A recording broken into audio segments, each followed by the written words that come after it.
welcome to the channel. If you enjoy captivating stories and intriguing content, don't forget to hit that like button and subscribe so you never miss an update. Also, drop a comment below telling me where you're watching from. I love seeing the amazing places our community comes from. Thanks for being here, and let's dive in. The morning lights of London's Bishopsgate district filtered through tall windows, sparking off polished marble and brass nameplates that still carried the family crest of Barings Bank. 200 years of British finance whispered from every paneled wall, yet only a few knew that a single wire from Singapore already pulsed with danger. In that wire, a young trader named Nick Leeson reported profits so smooth and so regular that no one asked the questions lurking beneath the surge of numbers. Leeson had begun modestly, back office clerk, diligent, invisible, until an executive noticed how quickly he reconciled stubborn mismatches between buys and sells. Within months he was dispatched to the Singapore International Monetary Exchange, SIMEX, to run Barings' fledgling futures operation. There, in an air-conditioned room overlooking container ships and neon towers, he discovered the intoxicating convergence of freedom and opacity. SIMEX still relied on handwritten trading slips. If a trade strayed, a creative clerk could tuck it out of sight. Leeson's first true temptation came on a humid Friday when a junior colleague placed a mistaken order for Japanese Nikkei futures. Closing it would have cost a few £1,000s, a rounding error to a centuries-old house, but Leeson hesitated. He opened a dormant error account, labeled with the innocuous number 88888, the Chinese digits of luck, and parked the loss there. Monday arrived. The market nudged upward. By noon, the flawed trade showed a small gain. Leeson closed it, offset the earlier damage, and wired London a modest profit. His pulse steadied. The concealment had worked, erasing the embarrassment of human error. Concealment soon evolved into strategy. Each time the Nikkei dipped, Leeson bought contracts, betting on a rebound. When the index rose, he sold them, harvesting the difference. London saw only the winning side because the offsetting losses vanished into 88888. The numbers emanating from Singapore dazzled the managers in Bishopsgate. Month after month, Leeson's unit generated 10% of the bank's entire income. Annual bonuses inflated. Champagne flowed at headquarters. No one wanted to puncture the dream. Yet every dream collects its shadows. Inside the error account, millions accumulated in red ink, forcing Leeson to commit ever larger trades to win it back. He arrived before dawn, left after midnight, his jaw clenched, his smile fixed, as screens flickered green and red like warning buoys in an invisible tide. He cultivated the persona of the golden boy, taking colleagues to karaoke, paying for taxi rides, charming regulators with self-deprecating jokes, while his private spreadsheets mapped a spreading bloodstain. In early 1995, a grave tremor rippled under the Japanese archipelago, the Kobe earthquake. Buildings toppled, steel shredded, lives lost. In Tokyo, the Nikkei plummeted, erasing 800 points in a day. Leeson's underwater positions deepened by tens of millions before lunchtime. Reason begged him to cut the cord and confess, but reason had been exiled months earlier. Instead, he doubled and tripled his bets, gambling that government stimulus would spark a V-shaped rebound. He signed trades worth entire national budgets, hands trembling only after the floor closed. While Leeson fought the tides, a middle manager back in London tried to square a simple ledger. He dialed Singapore for confirmations and sensed hesitation in the replies, a hairline crack in the voice of the clerk on the other end. He drafted a memo, attached spreadsheets, and slid it into an executive inbox. The memo lay unread for a week, buried beneath glowing profit charts and travel itineraries. Time thinned. By mid-February, the hidden losses breached the £100 million line, then 200 million, then 3. Brokers demanded cash margins. Leeson, as both chief trader and chief settlements officer, rubber-stamped transfers from Barings' London accounts, citing client hedges no one could decipher. The venerable bank wired money across 12 time zones, still convinced its Singapore star was printing gold. On the night of February 22nd, Leeson faced a terminal screen that bled crimson. His last desperate gambit had failed. The Nikkei refused to rise. Around midnight he typed a brief note to his supervisors, "Sorry." He left it on his desk, walked out of the glass tower, hailed a taxi, and vanished into the tropical darkness. When London awoke, the illusion collapsed like a sandcastle under a rogue wave. Account 88888 was finally unsealed. The figure stared back like a cosmic joke. £827 million in losses, twice the capital of Barings Bank. Phones rang from Singapore to Frankfurt to New York. Traders froze. Regulators convened. Journalists camped outside Bishopsgate. Within 48 hours, Britain's oldest merchant bank, financier of the Louisiana Purchase, banker to monarchs, declared insolvency. Detectives later traced the path of deception. Forged signatures, duplicate tickets, small line items that had grown fangs in the night. Yet the core of the crime required no exotic technology, only the potent alchemy of ego and unchecked belief. Leeson had not siphoned money into secret Caribbean accounts. He had merely chased a phantom profit deep into the jungle of leverage until the legend of his brilliance shackled him. He was arrested in Frankfurt, disguised beneath a baseball cap, clutching a one-way ticket to South America. Extradition papers arrived within days. In court he spoke softly, almost gratefully, as if confession offered the first solid ground beneath his feet. He served time in a Singaporean prison, reading philosophy and teaching math to fellow inmates while Barings remnants were sold to a Dutch bank for £1 sterling. Years later, analysts still debate whether stricter audits or timelier memos might have saved the institution.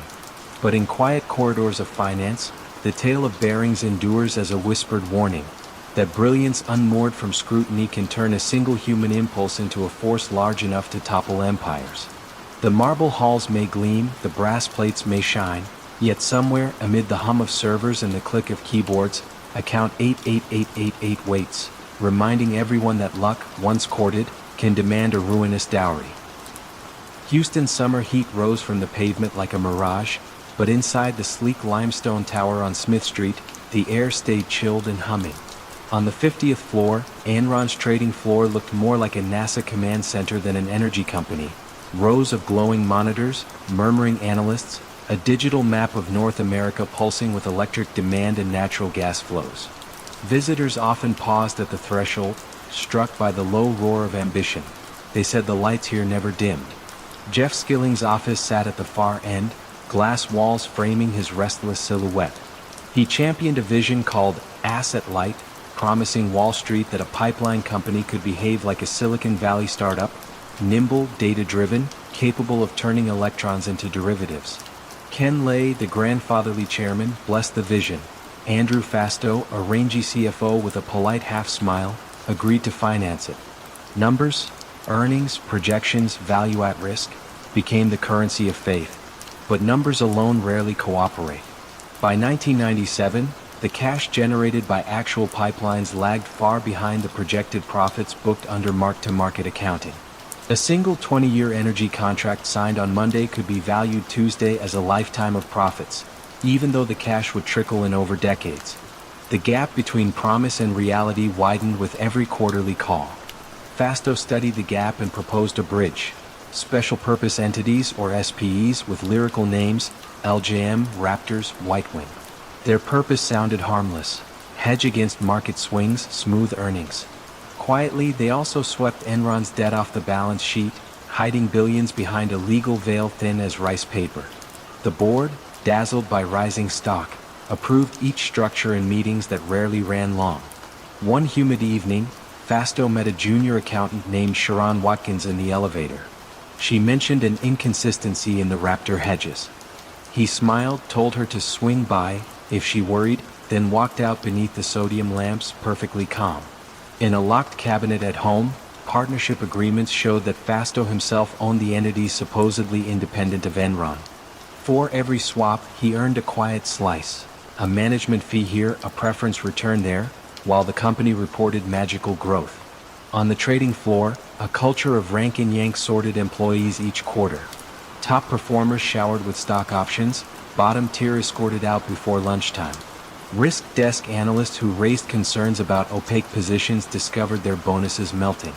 Many converted skepticism into silence, trading misgivings for career security. In the winter of 2000, California's power grid faltered. Rolling blackouts swept San Francisco and San Diego, traffic lights died, hospitals fired up diesel generators.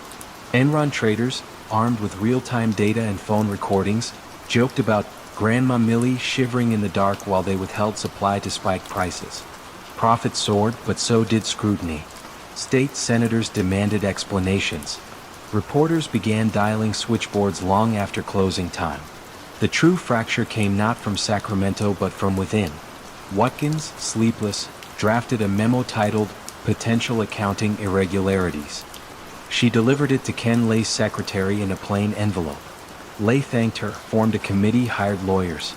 Yet weeks passed. The lights on Smith Street stayed bright, the press releases upbeat. Stock touched 90, making secretaries into millionaires on paper. Then an analyst on an earnings call asked a simple question. How exactly does Enron make its money? Skilling exhaled sharply, labeled him an expletive, and ended the call. The moment went mostly unnoticed, except by short seller Jim Chanos and a young reporter at Fortune magazine. She titled her article, Is Enron Overpriced? And printed it alongside a photograph of Lay smiling like a Sunday school teacher. Moody's placed Enron on watch. Debt markets twitched. To reassure investors, Fasto attempted yet another hedge, swapping Enron stock for Enron debt held by an SPE he controlled. The knot tightened. Disclosure rules threatened to expose self-dealing. In early October 2001, Fasto was removed by mutual agreement.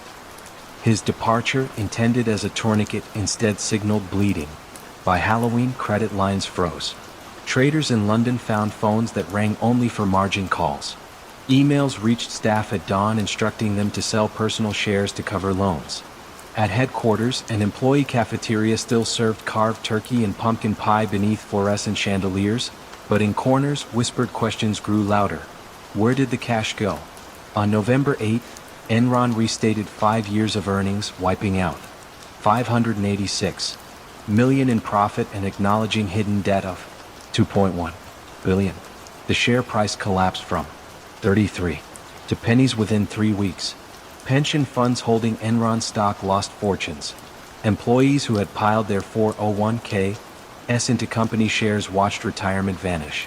Custodians and receptionists cried in the parking garage, clutching cardboard boxes of family photos. Federal agents arrived carrying subpoenas thicker than phone books.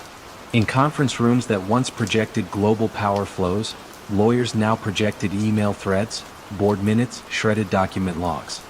Fasto pled guilty to fraud, agreed to testify, and walked prosecutors through the maze. How one entity bought a weak asset from Enron, financed by loans guaranteed by Enron stock, which in turn propped up the share price long enough to issue more shares and repeat the loop. Skilling insisted the collapse was a run on the bank. Lay claimed he had believed his executives. Juries disagreed. Both men were convicted. Lay died before sentencing, his conviction vacated by death, while Skilling served over a decade. Fasto spent 5 years in prison, released to a quieter life lecturing on ethical blind spots. The tower on Smith Street now carries another company's logo, yet night shift custodians say certain corridors still hum, as if remembering servers that once mapped electricity across continents. The Enron scandal became a parable in business schools, about off-balance sheet debt, about auditing failures, about the seduction of complex finance. But in hushed hallways the lesson sounds simpler. Brilliance untethered from truth draws its power from darkness. And darkness, like Houston heat, may lie dormant for hours before radiating back with unrelenting force. The elevator in the Lipstick Building whispered shut behind each visitor, sealing them inside a slender red column that rose toward the 17th floor. Carpeting the color of burgundy wine muffled every footfall. A brushed steel plaque by the glass doors read, Bernard L.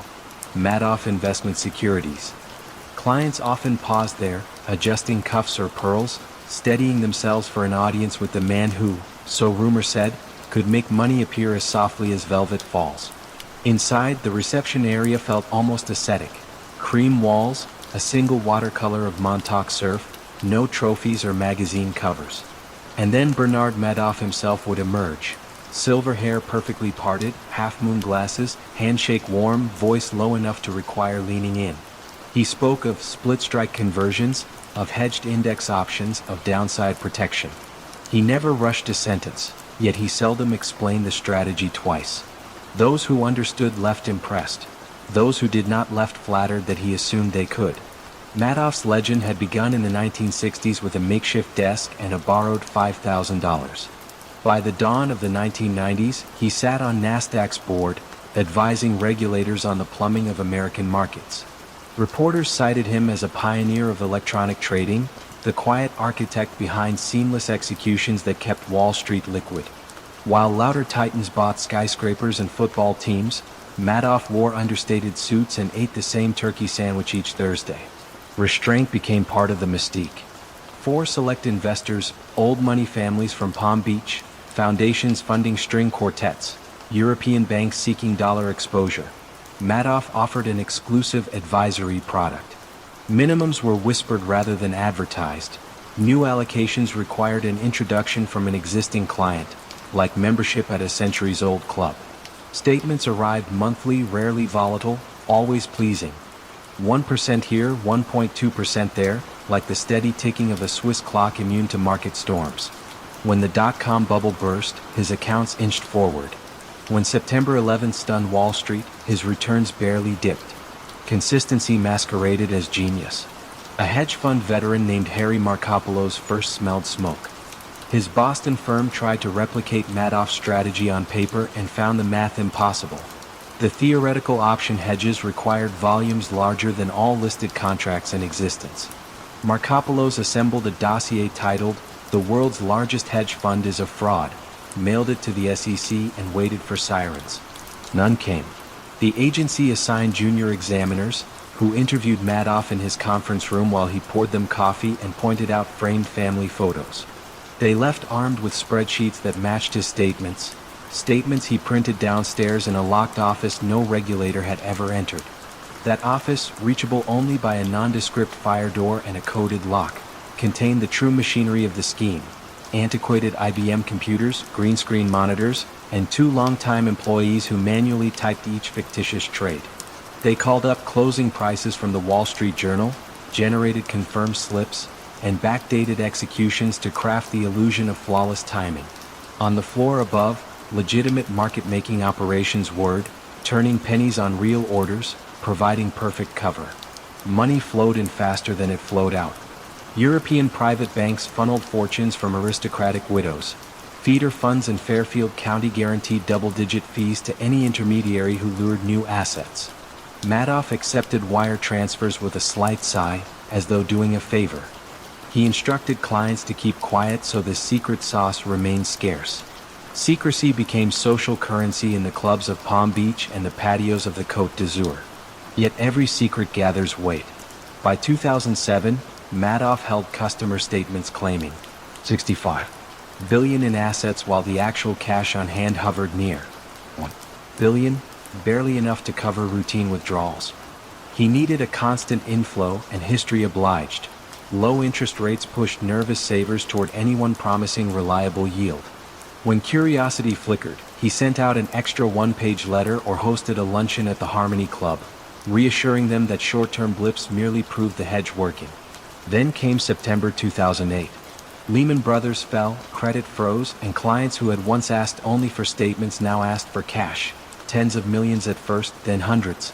Private bankers phoned day and night, explaining that their own redemptions demanded liquidity. For the first time in decades, the inflow turned outward. Madoff paced his penthouse living room overlooking the East River, slippers whispering across Persian wool. In the study, cardboard boxes held unprinted statements for December. He knew they would never be mailed. On December 9th, he summoned his sons, Mark and Andrew, both executives in the legitimate trading unit. He closed the door and spoke the words like an incantation, "It's all one big lie."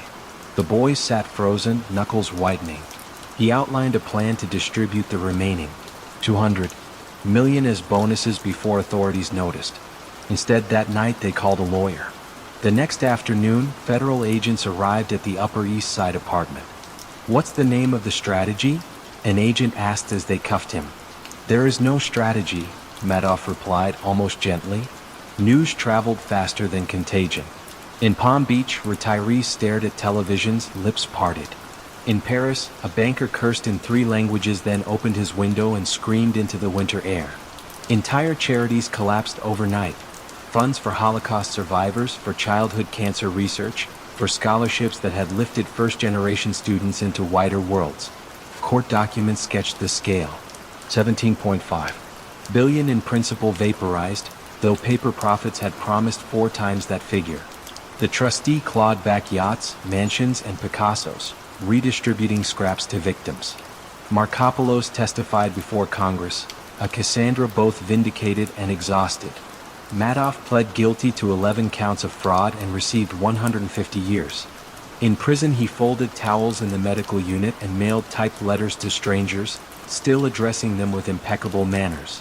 When he died, journalists debated whether the final tally of recovered funds, roughly 14 billion, softened the crime. The consensus settled on a single truth: trust, once scorched, rarely grows back. Today, the lipstick building lobby echoes with different footsteps. Another firm occupies the 17th floor. Yet security guards say that late at night, when only exit signs glow, one can almost hear the faint clatter of dot matrix printers from behind a former fire door, producing trades that never were, remnants of a promise woven in velvet, unraveled strand by strand until nothing remained but dust. The first hints drifted in like winter fog over the Isar River, thin and easily dismissed. A lone analyst at an up-and-coming hedge fund noticed that Wirecard AG, the Bavarian darling of Europe's fintech scene, was reporting surging profits from regions where its physical presence seemed wispy at best. He marked a small question in his notebook, then turned the page. Questions, after all, were a hedge fund analyst's daily bread. Still, he felt a shiver he could not name. In the city of Ascium, Marcus Braun, chief executive, polished in rimless glasses and quiet conviction, stood before employees in the glass atrium and spoke of boundless growth. He loved the metaphor of velocity. Money moving faster, data racing past borders, regulators blinking in the jet stream. Behind him, conference screens pulsed with maps that glowed like constellations. Manila, Singapore, Dubai. The room smelled of coffee, ambition, and something subtler, almost metallic, almost sweet. Jan Marsalek, the youthful chief operating officer, preferred darker corners. While Braun traveled, Marsalek drifted through airports and embassies, collecting stamps and confidences. He moved funds between banks in the Philippines, signed side letters with third-party processors, and told colleagues that secrecy was simply a competitive moat. He had an easy charm, the sort that made auditors feel clever just for being granted a glimpse of his calendar. For years, Wirecard stock price climbed like a mountain railway. Pension funds loaded their cars, German politicians applauded the local champion, and London analysts produced reports that read like fan mail. Short sellers barked alarms, yet the market brushed them off as perennial pessimists. When the Financial Times published its first investigative piece, Braun called it an attack on Europe. He spoke of fight and patriotism, of defending innovation against Anglo-Saxon cynicism. The crowd loved him for it. Still, balance sheets do not care for romance. Every quarter, the numbers had to return, obedient as homing pigeons, and every quarter they did, until one spring when the pigeons fluttered off course. The external auditor, Ernst & Young, could not confirm $1.9 billion supposedly held in 2 Philippine banks. Wirecard's finance team provided PDFs of confirmation letters. The auditors phoned the banks directly. A polite clerk said he had never heard of such accounts. Everyone paused, the pause turned into silence, and inside the silence a decades-long illusion began to liquefy. On a humid June evening, Braun sat alone in his penthouse kitchen, staring through glass walls at Munich's rooftops. He remembered writing code in the 90s, a scrappy founder with a dream and an overdraft. Somewhere along the climb, real revenue fell behind promised revenue, and tweaks became fabrications. At first, he told himself it was temporary, a bridge between quarters. Investors demanded speed, the market demanded scale. Marsalek had offered solutions. Proxy merchants in Singapore, escrow balances filed just after midnight. It will stabilize soon, Marsalek would say. But stabilization never arrived, only bigger numbers and deeper shadows. The next morning, German regulators launched a criminal probe. Television crews camped outside Wirecard's headquarters, lenses aimed at the revolving door. Employees inside watched laptops as share price charts plunged like alpine cliffs. Some cried softly, others refreshed job sites, and in turn whispered, "Are we villains?" No one answered. Marsalek vanished. He boarded a private jet from Vienna, his last known location pinging near Minsk before drifting into rumor.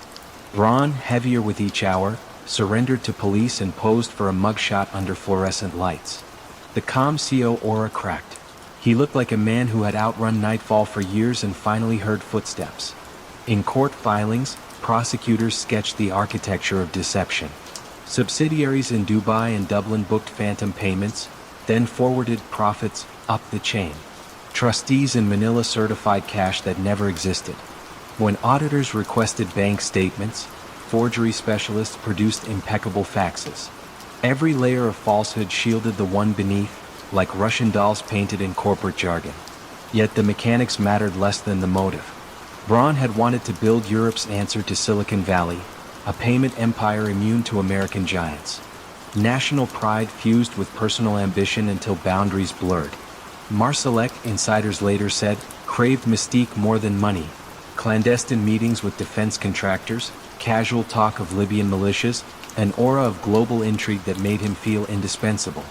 Together they formed a pact of mutual reinforcement, each man feeding the other's appetite for magnitude. The unraveling moved quickly. Within a week, Wirecard filed for insolvency, the first member of Germany's blue-chip DAX index ever to do so. Elderly retirees who had trusted glossy brochures promising technology for tomorrow saw life savings halved overnight. Venture capital protégés, once eager to emulate Braun's Bavarian grit, scrubbed his quotes from pitch decks. Politicians ordered hearings. Regulators blamed auditors. Auditors blamed sophisticated deceit. Everyone looked for a mirror that might show only someone else's reflection. Years later, a gray drizzle sheets across Munich as former employees gather in a modest beer garden. They trade stories. The all-hands meetings where applause felt compulsory, the cryptic directives from Manila, the moment each realized the center would not hold. One lifts his stein and says, "We believe because belief was simpler than doubt." They nod, not bitter so much as bewildered. The city hums around them, commuters heading home, smartphones buzzing with new IPOs, fresh promises, future speeds. In an undisclosed location, perhaps Russia, perhaps somewhere hotter, Jan Marsalek reportedly lives under a different name, surrounded by layers of private security and speculative lore. Now and then, online forums claim sightings. A shadow in a luxury resort, a silent partner in a crypto startup. Truth, like cash in the Philippine accounts, remains unverified. As for Marcus Braun, he awaits trial in a Munich courtroom paneled with pale oak. He sits at the defense table in tailored silence, listening while prosecutors recite figures fallen from grace. When asked if he has a statement, he folds his hands and whispers that he only ever wanted to build something extraordinary. Outside, journalists note the phrase, knowing it will land in headlines by dusk. Night settles over the Izar again. Streetlights flicker on, softening the city's edges. Somewhere downstream, fog begins to rise. The sky above lower Manhattan looked innocent that October morning, a gentle gray washed by the Hudson. Inside the glass tower at 590 Madison Avenue, traders at the Galleon Group were already vibrating with caffeine and anticipation. Bond futures flickered across 8 screens, a hum of servers filled the air, and the master of this intricate hive, Raj Rajaratnam, strode in wearing an open-collar shirt and the relaxed smile of a man who knew tomorrow's headlines today. Junior analyst Ethan Malone watched him pass and felt the familiar tug of awe and doubt. In just a decade, Raj had turned a small tech-focused fund into a multi-billion-dollar powerhouse. He preached discipline in public, yet his private predictions hit with uncanny precision.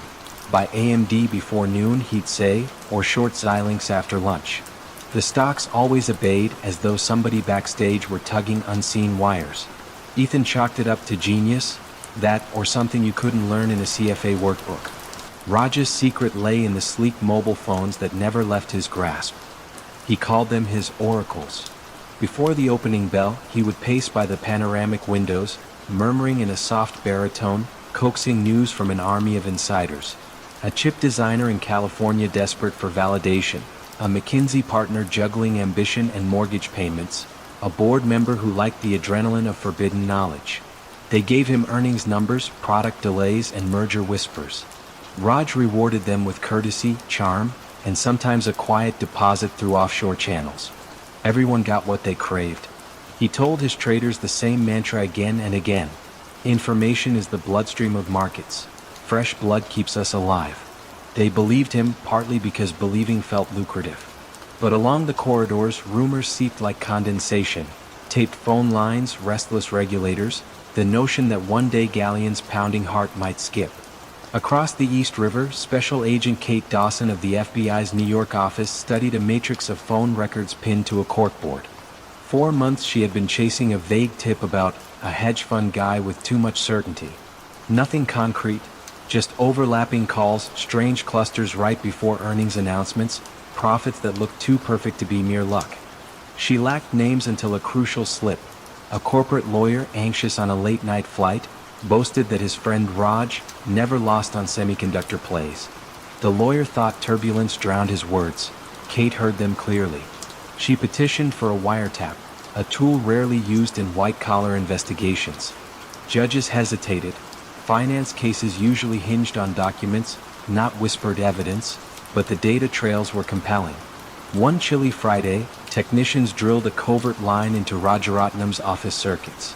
The next voice they captured was mellow, self-assured, and filled with tiny streaks of vanity. "Listen," Raj told an executive at Intel, "if the numbers are soft, I need color, not excuses." A pause, the executive breathed out. "Units are light.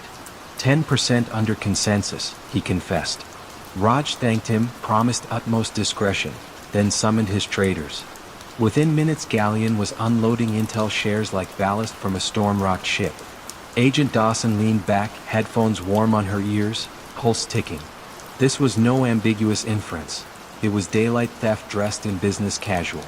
She logged the time, cross-checked the trades, and felt the narrative snap into focus. Over the next 6 months, the recordings piled up, 50-plus hours of cordial conspiracy. Raj joked about crystal balls with a billionaire friend, teased information out of a consulting partner worried about tuition bills, even mused about buying a small island one day. The traders around him, hungry for approval, followed each cue. Their spreadsheets told a heroic story of outperformance. Their consciences learned to take long lunches. Ethan noticed small cracks. A senior portfolio manager shredding call logs at night, compliance officers kept oddly distant from certain sectors, Raj's temper flaring whenever anyone mentioned the SEC. Ethan told himself every empire had quirks. Still, some nights he lay awake in his Murray Hill studio, hearing Raj's words echo, "Fresh blood keeps us alive," and wondered whose veins might be drained next. By October 2009, Agent Dawson's case file was thick enough to buckle a briefcase. Prosecutors approved a dawn sweep. At 6 a.m. on the 16th, while the city still drowsed, agents stepped from black SUVs and filed into Rajaratnam's elegant apartment on Sutton Place. The door opened to the smell of jasmine tea. Raj, barefoot and bleary-eyed, registered the badges and wire wands with a baffled smile that lasted exactly 3 seconds. Then he exhaled as though an overdue chess clock had finally struck. News of the arrest rocketed through Wall Street before the open. Phones lit up, CNBC anchors spoke in staccato, and Galleon traders froze at their terminals. Ethan watched the ticker bleed, the fund's flagship vehicle down 10% in minutes. He felt no triumph, only a curious hush, like the instant after a power outage when machines fall silent and you hear your own breathing for the first time. The trial the following spring became a masterclass in corporate duplicity. Jurors listened to audio snippets in which otherwise respectable men traded secrets the way children trade marbles. Raj's defense argued he simply possessed superior research. The tapes replied with damning clarity. After 11 days of deliberation, the jury pronounced him guilty on 14 counts of securities fraud and conspiracy. Sentencing day drew a drizzle that slicked the courthouse steps. Raj wore a navy suit that hung slightly loose, as though success had slipped from his shoulders overnight. He told the judge he had been misunderstood, that he only sought an edge in a ruthless arena. The judge nodded, offered a brief condolence to the concept of integrity, and handed down 11 years. Galleon disintegrated within weeks. Desks were emptied, screens went dark, and Ethan, resume in hand, joined the quiet exodus onto Lexington Avenue. Sometimes he replayed Raj's old pep talks in his head and marveled at how conviction can masquerade as truth. Agent Dawson stored the case files and moved on to other investigations. Yet whenever she crossed Madison, she glanced up at the vacant floor once ruled by a man who mistook privilege for permission. Markets surged, dipped, and surged again. New funds rose with new promises. But under the clang of opening bells lingered a softer sound. Those recorded whispers, forever reminding anyone who cared to listen that even in the brightest offices, shadows can speak. Summer dusk glimmered across the mirrored facade of 1400 Smith Street, headquarters of Enron Corporation, the energy titan that promised to reinvent not only electricity but capitalism itself. From the 34th floor, Jeffrey Skilling surveyed the city lights like a general admiring conquered territory. He spoke of mark-to-market valuation, the way poets speak of moonlight, and his team, MBAs in glossy shoes, nodded as though hearing gospel. Numbers, he assured them, could capture the future before it arrived. All that mattered was vision and the will to certify it. Down the corridor, Andrew Fastow kept later hours. The chief financial officer preferred empty offices, where the only sounds were humming fluorescent tubes and the soft scratch of his Mont Blanc against yellow legal pads. Fastow drew elaborate diagrams, partnerships nested inside partnerships, as intricate as origami cranes. He named them after Star Wars characters: Jedi, Chuko, LJM. Each entity hid debt, recycled revenue, and conjured profit from vapor. When fatigue blurred the ink, he whispered a single mantra: protect the stock price. On trading floors below, young analysts placed bets on natural gas transmission the way day trippers wager on roulette wheels. Enron Online, the firm's digital marketplace, flashed bids in neon colors and trilled whenever a deal closed. Executives called it the NASDAQ of energy, competitors called it sorcery. But clients flocked because Enron never seemed to lose. Its stock chart tilted upward like a ski jump, and retirement funds strapped themselves in for the ride. One person remained skeptical: Sharon Watkins, a mid-level vice president with a Methodist sense of rectitude. Late in August 2001, she studied Fastow's structures and felt her pulse skitter. Liabilities were camouflaged, revenues double-counted, and auditors from Arthur Andersen kept finding reasons to glance away. Watkins drafted an anonymous memo to Skilling: "I am incredibly nervous that we will implode in a wave of accounting scandals." She slid it under his door, then spent a sleepless night staring at the ceiling fan, half hoping dawn would erase her doubts. Skilling read the memo, sighed, and tucked it into a drawer. 2 weeks later, he stunned Wall Street by resigning for personal reasons and pocketing millions in stock on the way out. The announcement tremored through trading floors. Ken Lay, the avuncular founder, stepped back in as CEO, soothing analysts with Texan warmth. Yet whispers seeped into elevators and lunchrooms. Why had Jeff bolted at the height of glory? What cargo had he left behind? Short sellers, long dismissed as gnats, began to circle. Bethany McLean, a reporter for Fortune, published a simple, disquieting question: how exactly does Enron make its money? Conference call lines crackled with defensiveness. Executives offered paragraphs that explained nothing. Investors who once quoted Skilling like scripture now refreshed Yahoo Finance with a tremor in their thumbs. October delivered the first fracture. Enron disclosed a $1.2 billion equity write-down tied to Fastow's partnerships. Analysts felt the floor tilt. Fastow convened a private meeting in a windowless room, perspiration darkening his collar. He insisted everything was under control, but his eyes darted as though searching for exits no blueprint had drawn. That same week, a mild-mannered accountant at Arthur Andersen named David Duncan opened a file cabinet and saw the future rushing toward him like wildfire. Inside were memos, spreadsheets, and internal emails that could sink two corporations. Management demanded he tidy the files. Shredders whirred through the night. Los Angeles, Houston, and Portland offices fed documents into hungry teeth until the floor was carpeted with confetti shaped like sins. Yet the market smelled smoke. Credit rating agencies downgraded Enron's bonds to near junk. Margin calls arrived like pounding fists. Enron's vaunted liquidity, once compared to the Amazon River, evaporated in a week. Employees watched share price tickers plunge from $90 to 30, then 10, then pennies.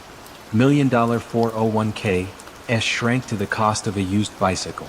Hallways filled with cardboard boxes and the scent of fear. Fasto was fired. Subpoenaed bankers traced money that looped through Cayman accents and vanished. He stared at spreadsheets now turned evidence, realizing the labyrinth he had built for protection had become a minotaur's maze where he was both architect and prey. Federal agents questioned him at dawn. He spoke quickly, hoping cooperation might shorten a sentence he had not yet received. On December 2, 2001, Enron filed for Chapter 11, the largest bankruptcy in American history at the time. Outside the courthouse, a chill wind rattled news cameras. Reporters asked Ken Lay if he felt responsible. He adjusted his tie and referred to unforeseeable market conditions. Behind him, former employees held handmade signs. Our retirement, your yacht.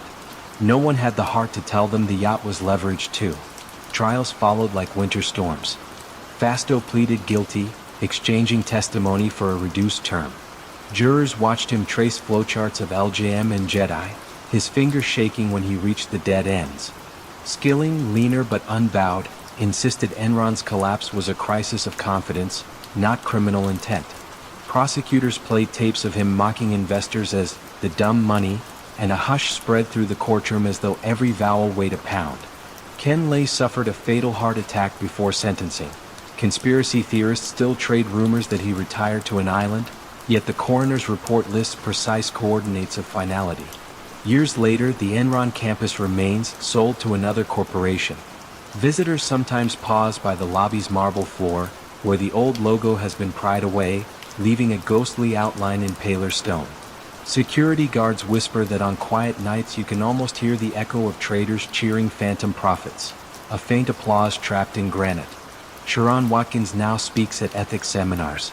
She tells students that red flags rarely look crimson in real time. They resemble rosier versions of success.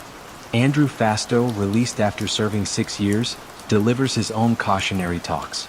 Audiences lean forward when he confesses the moment ambition eclipsed integrity. I stopped asking if it was right and started asking if it was possible. The room always falls still. Houston's summer evenings remain hot, but the heat that once radiated from Enron's glass tower, an almost nuclear optimism, has cooled to memory. Streetlights flicker on, commuters head home, and somewhere a new startup rehearses its pitch. Yet floating above the freeway, like smog you can't quite see, lingers a single unanswered question.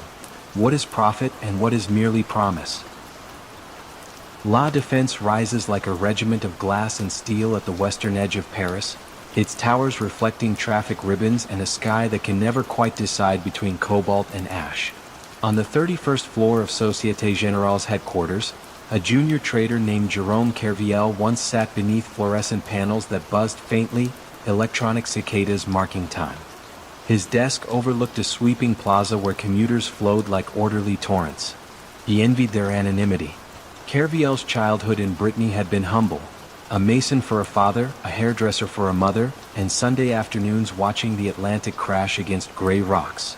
Inside the bank he seemed almost invisible, polite, diligent, quick to volunteer for late shifts others dodged. Managers praised his reliability, and in turn he nurtured a quiet hunger, the wish to outshine those who still pronounced his surname with half a smile. His role was simple on paper. Arbitrage small discrepancies in European equity futures, a low-risk corner of the labyrinthine derivatives floor. Yet low risk bored him. Each afternoon he saw senior traders booking 8-figure gains and accepting compliments spoken in the code of bonus pools. Good number, nice color. He ran spreadsheets, noticing how tiny mispricings could be leveraged into spectacular returns if one dared to enlarge the position beyond approved limits. The idea stalked him for weeks, pawing at his concentration. One November evening, after most screens had gone dark, Kerviel discovered a dormant user account belonging to a colleague on holiday. He used it to place an unauthorized trade just big enough to taste adrenaline, then hedged it through a second false booking to keep risk control silent. The next morning the position showed a modest profit, and no alarms sounded. Kerviel deleted the evidence, heart thrumming like a trapped sparrow. The bank's risk system, he realized, could be lulled the way one lulls an old guard dog, with routine and palatable numbers. Weeks turned into months, bets into pyramids. By layering fictitious offsetting trades, fake hedges, he whispered, he masked exposures that eventually totaled nearly 50 billion euros, an amount larger than the bank's own market capitalization. His gains for 2007 alone reached 1.4 billion euros, a figure that made executives applaud while murmuring that perhaps this soft-spoken Breton possessed an extraordinary gift. They did not ask how a mid-level employee had spun gold from straw. Bonuses were distributed, champagne uncorked, and the year-end memo hailed exceptional performance in Delta One products. Kerviel's apartment in Neuilly remained modest. He bought no yachts, no art, no seaside villa, only a better laptop and the occasional bottle of single malt whiskey. The money thrilled him less than the illusion of mastery. He, the small-town son, could move European markets with a few keystrokes and nobody knew. It was, he told himself, a game of skill, rigorous, almost scientific. Yet sometimes he stood on his balcony at 3 a.m., Paris glowing amber below, and felt an ache of vertigo. The trades were renewing overnight like malignant vines. One misclick, one tightened audit, and everything would snap. January 2008 brought sharpening winds. Société Générale prepared to close annual accounts. Auditors prodded databases with sharper tools. Anomalies surfaced. Duplicate tickets, counterparties that didn't exist, timestamps that implied trades cleared faster than data could travel fiber optic lines. Compliance officer Sophie Dubois, petite and meticulous, traced a pattern of entries that all routed back to Kerviel's desk. She paused, remembering his courteous greetings in the elevator, then escalated her findings. On Friday, January 18th, senior risk managers summoned Kerviel to a glass-walled conference room. Outside, snowflakes drifted like ash past the Grande Archie. Inside, a stern man asked why billions in futures sat unhedged. Kerviel tried to explain the offsets, how they had been cancelled for accounting but still existed in spirit. The room fell silent, a vacuum punctured only by the distant ring of trading floor phones. Finally, the head of compliance whispered, "There are no offsets." In that instant, the illusion collapsed, brittle as spun sugar. The bank moved quickly, unwinding the rogue positions over 3 frantic days amid a global market already skittish from subprime tremors. Liquidating such volume shoved indices downward, magnifying losses. By Wednesday, Société Générale had shed 4.9 billion euros, at the time, the largest fraud-related loss in banking history. Executives braced for contagion. Regulators convened emergency calls. Journalists refreshed press wires with feverish cadence. Kerviel walked alone along the Seine that night, coat collar up, hands raw in the wind. He imagined headlines printing his name, his mother hearing it from a neighbor before he could call. He pictured courtroom sketches where he would resemble neither villain nor hero, just a thin man dwarfed by mahogany panels. Somewhere a siren wailed, and he wondered whether it had anything to do with him yet. Police arrested him Sunday evening. In questioning, he spoke evenly, insisting the bank had tacitly encouraged risk as long as profits flowed. "I was the symptom," he said, "not the illness." Prosecutors saw arrogance. Some former colleagues saw an uncomfortable shard of truth. The trial 2 years later drew standing room crowds. Kerviel, in a charcoal suit frayed at the cuffs, admitted fabricating trades but denied personal enrichment.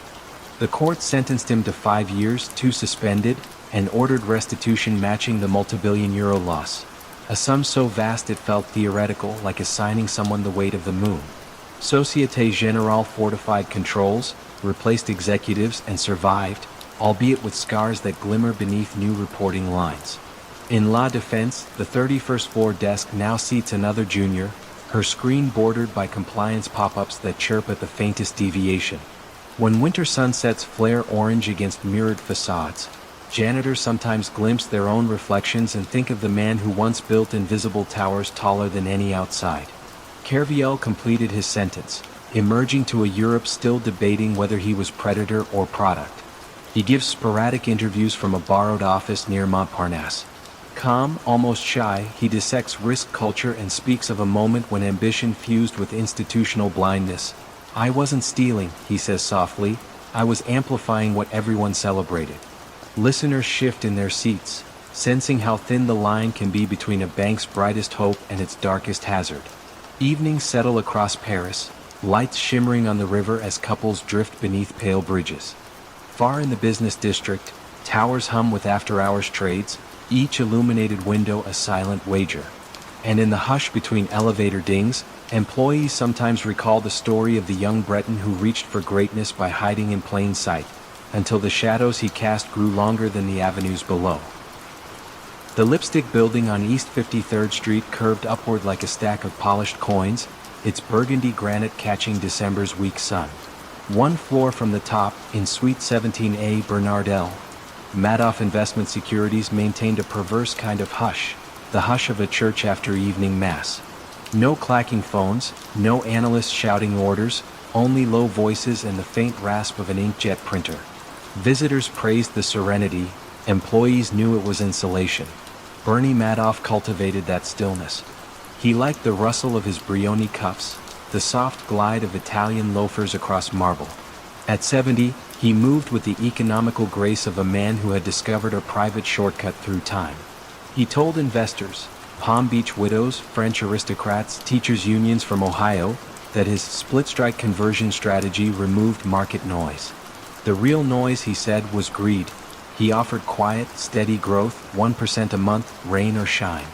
In a back office walled off by a locked door and a ceremonial employee's only plaque, Frank Di Pasquale oversaw the machinery that kept the quiet alive. Towers of dot matrix paper listed trades that never occurred, buys and sells typed days after the fact, aligned to a market index like choreographed footprints. Frank smoked thin cigars that smelled of cedar and tension. He sometimes glanced toward the customer-facing floor and smirked at its Potemkin orderliness. Receptionists in pastel cardigans, framed photos of yachts Bernie never sailed. The scam had begun decades earlier, almost playfully. Madoff lost a client's money in 1987's crash, then promised to smooth things out with an above-average year. He doctored a confirm, wired in fresh deposits, and the client beamed. One lie demanded another. By the late 1990s, billions flowed in from Geneva, Sao Paulo, Tel Aviv. Money seeking shelter from volatility, men and women seeking a tale of immunity from chaos. Bernie's legend grew. Former NASDAQ chairman, market structure visionary, philanthropist in monogrammed slippers. The bigger it swelled, the more impossible confession became. Harry Markopoulos, a Boston quantitative analyst, first smelled rot in 1999. He reverse-engineered Madoff's returns and found the probability of their consistency less than 1 in a billion, a cosmic joke. He drafted a report for the Securities and Exchange Commission titled, "The World's Largest Unregistered Investment Company." The SEC thanked him, filed the report, and moved on. Regulators, Harry later mused, preferred their villains cartoonish and loud. Bernie was neither.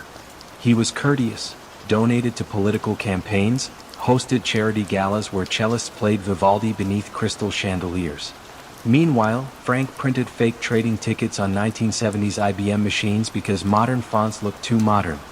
Auditors would question why a trade executed yesterday appeared in crisp Calibri today. The mechanical whine echoed like distant cicadas. Clerks with no formal finance training stuffed envelopes, unaware they were packaging lies that might one day bankrupt charities. When doubts flickered, they told themselves Bernie was a genius. Genius always looks odd close up. In 2008, the broader market cracked. Lehman collapsed, credit lines froze, and investors everywhere wanted cash in hand. Withdrawal requests hit Suite 17A like hail on greenhouse glass. Bernie assured callers that redemption forms would process soon, very soon. But redemptions required new deposits, and new deposits had slowed to a trickle. The finally impossible arithmetic spread across his mind like ink in water. One night in December he poured 2 tumblers of Macallan, called his sons, Mark and Andrew, and asked them to visit next morning for an important discussion. They arrived to find him seated beneath a framed photo of the French Riviera. He spoke quietly. The investment advisory business was one big lie. 45 billion in apparitional assets, maybe more. Mark felt the room rotate. Andrew stepped back as though distance could dilute contagion. They contacted a lawyer who urged them to alert authorities. Bernie sat on the sofa, elbows on knees, head bowed, as if praying to a god that negotiates. 2 days later, FBI agents rode the elevator to the 17th floor. The hallway smelled of fresh paint. Someone had ordered a recoat for holiday season. Bernie answered the door in gray sweatpants, a faint apology in his smile. When an agent asked, "Is there an innocent explanation?" he shook his head. "There is no innocent explanation," he said, voice barely above a whisper. News of the arrest ricocheted from CNBC tickers to cafe televisions in Milan. Investors clogged phone lines, accountants scoured ledgers, and ordinary retirees stared at statements that now looked like hieroglyphs. Yeshiva University faced a $110 million hole, the Elie Wiesel Foundation lost nearly everything, and a hospice in Palm Beach laid off nurses before Christmas. The quiet Bernie had sold turned suddenly into the loudest silence many had ever known. In the lower Manhattan courthouse he appeared almost fragile, cheeks gaunt, suit hanging like drapery. He pleaded guilty without a deal, sparing prosecutors the spectacle of a trial but denying victims the balm of cross-examination. Judge Denny Chin called the crime extraordinary evil and imposed 150 years. Bernie nodded, then shuffled away under fluorescent glare, a monarch stripped to slippers. Frank DePascali cooperated, tears sliding down his cheeks when he told agents he had helped kill people's dreams. He died of cancer before sentencing. Other lieutenants followed him into plea bargains. Some now worked night jobs far from Wall Street, their resumes patched like old sails. In the Lipstick Building the suite stands vacant, the door plate removed. Realtors stage it with neutral sofas and suggest open-plan co-working potential. Yet cleaning crews claim the back room feels colder, as though decades of counterfeit trades left a residue no polish can lift. Markopolos still lectures about red flags, returns that glide too smoothly, custodians who double as managers, auditors housed in strip malls. Audiences nod, vow vigilance, then fly home to chase the next improbable dream. Human hope, he reflects, regenerates faster than skepticism. Bernie Madoff died in prison in 2021, his name now shorthand for betrayal. Some victims recouped a portion through clawbacks. Others cultivate smaller gardens of expectation. But on certain winter afternoons, when New York's light slants against the lipstick's burgundy skin, passers-by pause, sensing an echo of soft footsteps on marble, the ghost of a promise spoken in tones so calm no one thought to measure the quiet underneath. Mist drifted along the Thames embankment on a March morning in 2007, blurring the mirrored surfaces of Canary Wharf's towers. Inside One Canada Square, the interbank funding desk of Barclays opened for business at 7 a.m. sharp, fluorescent tubes flickering to life above ranks of dark suits and brighter ambitions. At the edge of the desk, 28-year-old trader Peter Johnson tugged on his headset, blinked at 6 screens, and glanced once at the slim brass clock nailed to a support column. Few people noticed the clock, but Peter adored its precision. He believed accuracy made or unmade civilization. That belief did not extend to the rates he helped submit to the British Bankers Association each morning. The London Interbank Offered Rate, LIBOR, measured the theoretical cost of money between the world's largest banks. It underpinned mortgages in Minnesota, student loans in Madrid, and derivatives stacked like transparent dominoes from Singapore to Sao Paulo. At 11 a.m. London time, 13 panel banks reported what they would pay for unsecured borrowing. Thomson Reuters averaged the middle tranches, published the figure, and Global Finance inhaled in unison. Peter's boss, Mark Dearlove, had a different view of accuracy. "Don't be naive," he liked to say, voice dry as Bond Street gin. "LIBOR isn't divinity, it's consensus." Consensus, in Dearlove's lexicon, meant opportunity. Every basis point shift could swell the value of swap positions hiding inside Barclays' vast books. If their desk nudged submissions a hair lower today, the portfolio of floating rate notes would blossom quietly by £800,000. Tomorrow the correction might swing higher, harvesting increment on another set of trades. Tiny changes, colossal reach, a scalpel in a giant's hand. Emails made the doctrine explicit. A trader in New York wrote, "Need 3 milliliters set low. Massive reset Monday. Will owe you steak." Peter replied, "Consider it done, mate." The messages felt almost harmless, like passing notes in lecture. Regulators, after all, seldom questioned the hypothetical. How do you prosecute an opinion about a price that never truly existed? Still, a thin anxiety dogged Peter in the early hours before submissions. He dreamed of clocks that ran backward, of balance sheets printed in disappearing ink. But the fear vanished when profits arrived. Dear Love clapped him on the shoulder after a strong quarter and said, "Precision is overrated. Performance gets paid." The bonus wired to Peter's account equaled 5 times his parents' annual income back in Derbyshire. He bought a riverfront flat, filled it with Scandinavian furniture, and told himself everyone benefited from a bank that looked strong.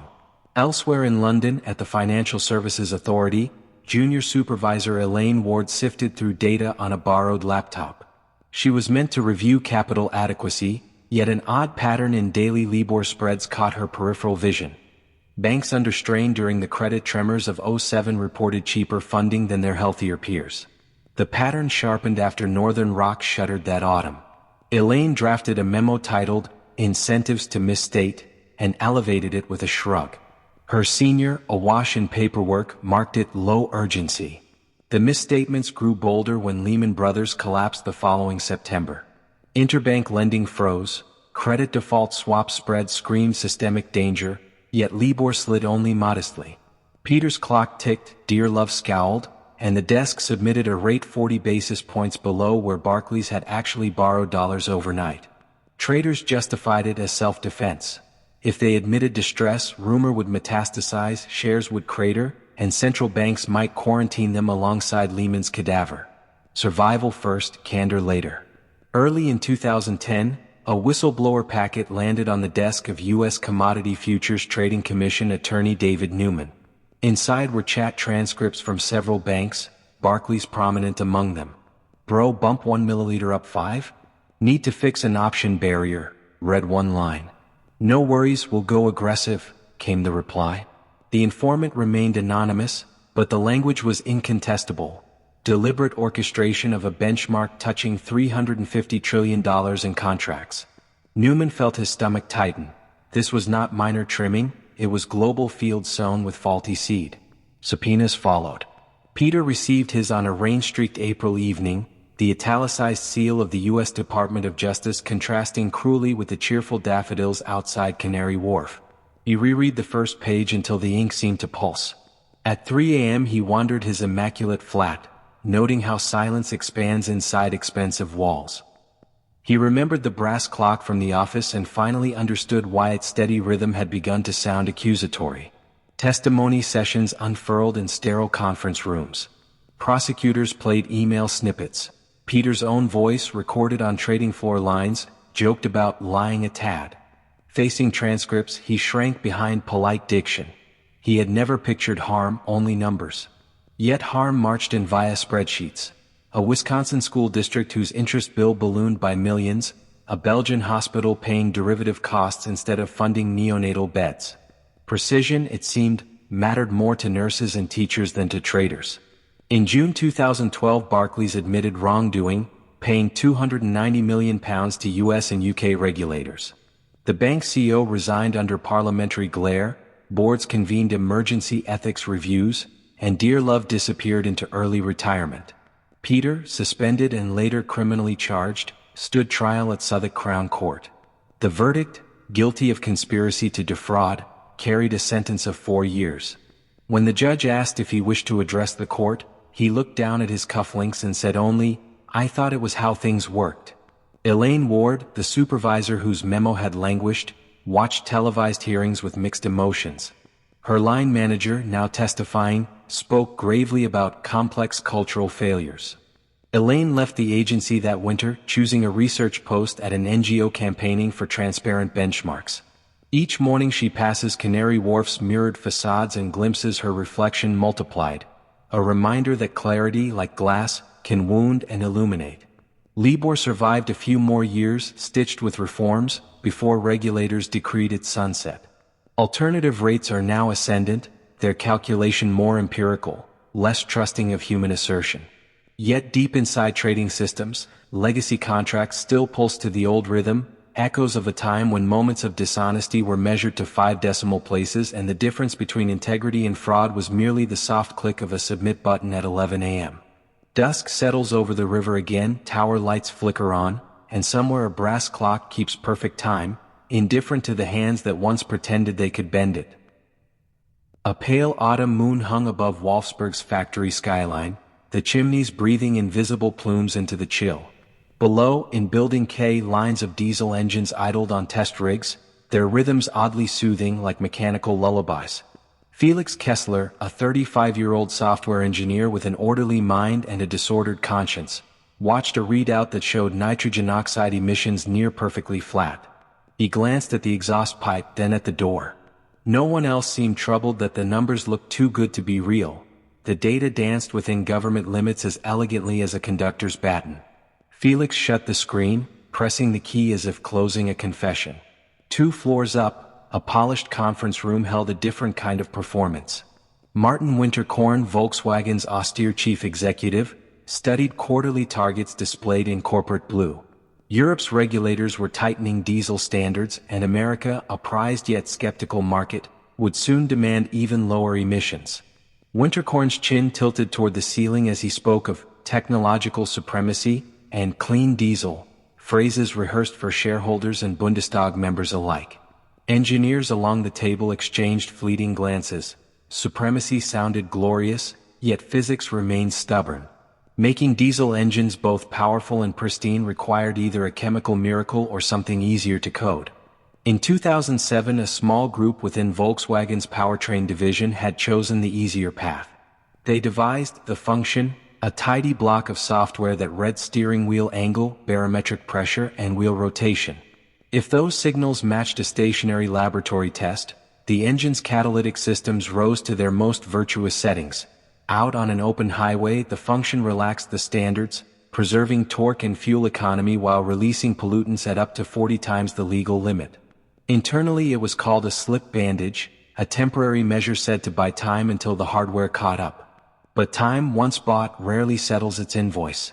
The plan might have remained a ghost in the source code had it not been for a curious study arranged by West Virginia University in 2014.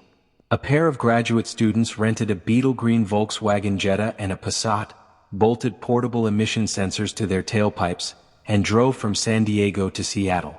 The instrument needles fluttered into the red almost immediately. They thought they had miscalibrated the equipment, recalibrated, and watched the same angry spikes paint the desert air. Their report reached the California Air Resources Board, where analyst Annette Heath folded her arms and frowned at the charts. Either the students were incompetent, she thought, or someone in Wolfsburg had rewritten reality. Back in Germany, Felix felt the first tremors. Emails arrived marked urgent, delete after reading. American regulators were demanding technical explanations, and the function's creators were drafting talking points that described it as a benign auxiliary feature. Felix sat at his kitchen table in Braunschweig, scrolling through the chain on his phone, the lamplight casting oily shadows across the screen. He thought of his toddler daughter asleep in the next room, of playground air he assumed was safe, and of the day he first signed the company credo that pledged responsibility beyond the factory gate. He began to understand how words could be welded into masks. July 2015, Wolfsburg. An internal briefing labeled Stuff Rot, Code Red, assembled legal counsel, senior engineers, and Winterkorn himself. Charts showed impending certification deadlines. Bullet points warned of civil fines topping $18 billion. Winterkorn's voice sliced through the room. Fix it. Some heard urgency, others menace, but everyone understood disclosure was not on the table. In corridor whispers they compared the crisis to a ship taking water. Patch the hole, keep steaming, hope the passengers notice nothing beyond the deck lights. September 18th, a date now engraved in automotive lore, the U.S. Environmental Protection Agency issued a notice of violation. News outlets splashed diesel deception across banners. Volkswagen stock plunged 1/3 in 2 days, evaporating 30 billion euros of market value. At the Wolfsburg plant gates, workers queued beneath television trucks. A machinist with 30 years service muttered that he had spent careers chasing microns of perfection, only to learn software could erase imperfection with a keystroke. Some talked of betrayal, others of inevitability whenever ambition outpaces ethics. Felix, summoned by external investigators, found himself seated under fluorescent panels much like those above his test rigs. He described the function's logic, how it toggled between dyno and street modes, and how management layers had encouraged solutions that did not slow assembly lines. His words felt both freeing and corrosive, like prying rust off iron and discovering the metal beneath had thinned beyond recovery. Winterkorn resigned within the week, stating he was not aware of any wrongdoing, a phrase parsed by lawyers for its careful tenses. Criminal inquiries bloomed on 2 continents. The U.S. Department of Justice indicted senior engineers. German prosecutors raided apartments at dawn. Plea agreements referenced spreadsheets titled acoustic, code for defeat. Internal memos married to timestamps proved that the deception, once small, had been nurtured like a secret garden. Courts imposed more than 30 billion euros in fines and buybacks. Winterkorn, charged with fraud, now waits for a trial repeatedly delayed by procedural maneuvers and the slow grind of pandemic courts. He keeps mostly silent, a man who once commanded the world's largest carmaker reduced to measured press statements and the echo of promises about supremacy. Volkswagen rebranded, pledging an all-electric future. ID.3s glide through adverts against sunlit coastlines, green leaves swirling in the slipstream. Yet in certain European villages the smell of diesel lingers, a faint metallic tang on cold mornings, and some drivers glance at their dashboards wondering which numbers they can trust. Felix left the company, lectures occasionally on software ethics, and ends each talk with a modest slide. Complex systems fail when honesty is treated as a variable. The line draws polite applause. Afterward, someone invariably asks if he regrets speaking out. He answers that regret is less useful than breathing clean air, then walks outside to examine the sky. Night settles once more over Wolfsburg. The chimneys still exhale, though filters have been tightened. Moonlight pools and puddles beside the assembly halls, and a solitary security guard watches it ripple, unaware that 7 years earlier those same puddles mirrored a secret burning quietly, its smoke rising unseen into the dark. The autumn light in Parma had a buttery softness, the sort that made the city's ochre facades glow as if lit from within. Inside the marble vestibule of Parmalat's headquarters, a similar glow suffused the mood. Callisto Tanzi, founder and president, swept through each morning beneath a vaulted ceiling painted with pastoral scenes, cows, fields, and cherubic farmhands churning cream. Tanzi told visitors that Parmalat was Italy's answer to Coca-Cola, an empire of shelf-stable milk, fruit juice, and televised sports sponsorships. Few doubted him. In just 40 years he had transformed a family dairy shop into a multinational stretching from Caracas to Cape Town. The company's slogan, Buono ogni giorno, good every day, echoed in hallways where executives strode with practiced confidence. None projected more assurance than Chief Financial Officer Fausto Tana, a compact man with rimless glasses and a sly half-smile. Tana managed a constellation of offshore vehicles, Epicurum, Bucanero, MKT Finance, entities whose names sounded like half-remembered operas. Their stated purpose was funding expansion. Their true purpose lived only in ledgers encrypted on a server buried deep beneath the accounting floor. On paper, Parmalat dripped liquidity. Cash balances topped 4 billion euros, much of it supposedly parked at Bank of America in the Cayman Islands. Each quarter, auditors from Grant Thornton and Deloitte received fax statements bearing the bank's logo and a tidy list of digits. The numbers soothed them. Tanzi's charm completed the anesthesia. When one junior auditor asked to see original confirmations, Tana clapped him on the back and said, "Relax, ragazzo, this is Parmesan country, we don't fool around with money." Yet strains of discord crept in from Milan's bond desks. Parmalat's debt carried an investment-grade rating, but its yields ticked upward like a slow, skeptical metronome. Analyst Marco Serini opened the latest accounts and frowned. Operating cash flow lagged reported profit by hundreds of millions. Where, he wondered, did the milk giant find funds for perpetual share buybacks and Formula One sponsorships? Serini penciled a note, "Ask IR," and scheduled a call. Investor Relations answered in lyrical but vague paragraphs, praising economies of scale, hinting at tax efficiencies abroad. The number stayed stubborn. December 8, 2003, dawn draped Parma in silver fog. In Charlotte, North Carolina, Bank of America's legal department fired off a terse letter. "We have no record of any Parmalat account in the Caymans carrying 3.9 billion euros. Copies reached regulators in Rome and Milan before lunch. Word ricocheted down dealing rooms. Parmalat bonds plunged 10 points, then 20, then 30. Traders in London's Canary Wharf turned their screens toward each other, mouths ajar, as if witnessing the sudden collapse of a landmark cathedral. Inside Parmalat headquarters, an emergency committee assembled. Tansy sat at the head of a long walnut table, fingers steepled, a rosary bead tucked discreetly into his palm. Tana arrived late, eyes glassy. 4 years he had rolled over maturing debts with new issues, each disguised by cash entries that existed only in fax confirmations. He whispered that a temporary mismatch had occurred, easily corrected with a bridging loan. No one believed it. The room smelled of fear and printer toner. 3 frantic days followed. Moody's slashed ratings to junk, banks froze credit lines. Suppliers demanded cash up front for milk powder. Supermarket chains yanked Parmalat's promotional banners. Television crews parked outside the front gates, lenses trained on the revolving door where executives had once posed with racing drivers. Employees filing out for lunch kept their eyes down, clutching paper-wrapped panini as though silence might preserve their livelihoods. On December 19th, the board appointed turnaround specialist Enrico Bondi, a gaunt Tuscan with the patience of a monk and the gaze of a hawk. Bondi's first discovery was a €14 billion black hole, nearly 8 times larger than the cash Parmalat had ever reported. Epicurum and its siblings were revealed as empty shells. Bondi phoned prosecutors. The line clicked and Italy's largest fraud case in modern memory was officially underway. Police arrived at Tansy's villa on Christmas Eve. Fairy lights twinkled among cypress trees.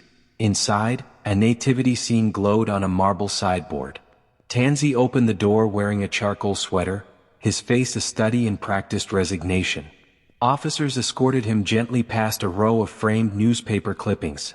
Parmalat enters Brazil, Parmalat saves Parma's football club, Tansy donates to cathedral restoration. Snow flurries fell as the convoy drove away, taillights receding like embers. Fausto Tana, detained the same night, spoke quickly. He described layers of phony transactions, circular loans looped through Luxembourg, Brazilian subsidiaries that sold milk to one another at midnight, debts folded into fresh cartons marked equity investment. He claimed Tansy orchestrated every step. Tansy insisted Tana exceeded instructions. Prosecutors photographed white bards cluttered with arrows and initials that resembled avant-garde frescoes of greed. Court proceedings stretched on for years, verdicts cascading like delayed aftershocks. Tansy received 18 years, later reduced on appeal. He spent his final seasons under house arrest, gazing at orchards where spring blossoms unfolded with indifferent beauty. Tana served time, emerged gray-haired, and keeps today a low profile in a suburb of Bologna. Bondi, celebrated as Mr. Fix-It, salvaged profitable subsidiaries, sold them off, and returned several billion euros to creditors. Cold comfort to pensioners whose savings dissolved like sugar in warm milk. Parmalat survives, slimmed and subsumed by a foreign conglomerate, its blue and white cartons still lining supermarket refrigerators.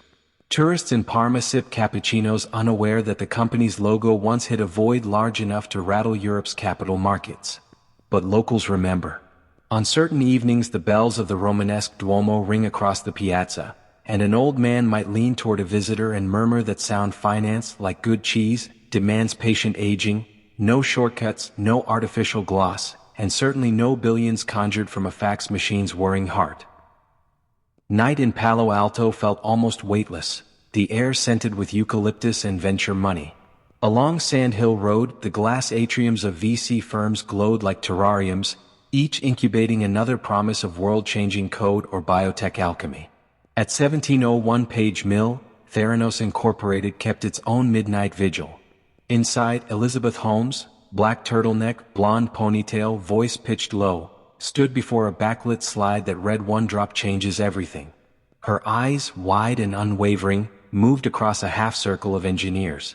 "The future," she declared, "is ours to realize, and failure is not an option." Ramesh Sunny Balwani, president and silent enforcer, watched from the doorway. Where Holmes offered vision, Sunny applied pressure. Deadlines paired with curt emails. Need VTNs passed by Friday. Erase old data before auditors arrive. Engineers learned that silence earned smoother days than dissent.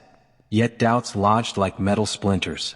The miniature blood analyzer, Edison, produced erratic results. Hemoglobin levels that swung from anemic to Herculean within minutes, potassium readings that suggested patients should be seizing on the floor. Software scientist Erica Chung reported anomalies to quality control. The memo disappeared into a corridor of locked offices. Holmes had cultivated guardians outside as well. Henry Kissinger praised her gravitas. Jim Mattis toured the lab in crisp fatigues, marveling at its supposed battlefield potential. Walgreens executives signed a nationwide rollout after viewing a single demo device, carefully preloaded with diluted blood, its internal errors muted by a hidden Siemens analyzer in the back room. Holmes's board, stacked with gray-haired luminaries of politics and defense, understood national security better than immunoassay drift. They applauded, then posed for the company photographer, faces lit by the soft halo of destiny. A lone skeptic typed late into the night 60 miles north. John Carreyrou, investigative reporter at the Wall Street Journal, had received an anonymous tip from a medical researcher describing extreme gaps between hype and reality. Carreyrou requested interviews. Theranos declined, citing trade secrets. He filed FOIA requests, phoned former employees, and mapped a spiderweb of resignations. Each conversation began with a nervous promise. Off the record, I can tell you, and ended with shaken voices mentioning lawsuits, private investigators, and NDAs thick as phone books. Inside Theranos, lab director Adam Rosendorf fought a losing war with calibration curves. Balwani demanded faster validation. Rosendorf demanded reruns. When a clinical trial produced impossible thyroid numbers, he drafted a resignation letter and, walking out past the reception desk lined with glossy Forbes covers, felt both relief and treason. Holmes replaced him with a dermatologist unlicensed in laboratory medicine. The machines continued humming, each test result another coin tossed into the well of inevitability. Autumn 2015 delivered the first crack. Carreyrou's front-page expose headlined, "Hot Startup Theranos Has Struggled with Its Blood Test Technology." Holmes appeared on CNBC hours later, eyes glittering under studio lights. "This is what happens when you work to change things," she said, invoking Edison and Gandhi. Venture capitalists nodded from their corner offices. Disruption always meets resistance, they told themselves, and the clamor of short sellers was a familiar soundtrack in Silicon Valley. Regulators listened less charitably. CMS inspectors arrived unannounced at the Newark, California lab. They found unqualified technicians pipetting samples, quality control logs overwritten in pencil, and a mini fridge labeled, "Do not open," containing expired reagents. A red tag notice cited, "Immediate jeopardy to patient health." Holmes paced her glass office until sunrise, then convened an all-hands meeting. She spoke of bureaucratic vendettas, urged loyalty, and ended with a mantra, "We can still win." Applause rose, hesitant, like rain starting on a tin roof. Investors began to peel away. Partners Fund demanded audited financials. Holmes offered a slideshow. Walgreens froze testing centers, leaving cardboard kiosks in suburban pharmacies where disappointed customers watched employees tape out of service signs over Theranos logos. Balwani ordered contractors to shred obsolete schematics, a gesture both cleansing and damning. The smell of burning paper drifted through the loading dock vents.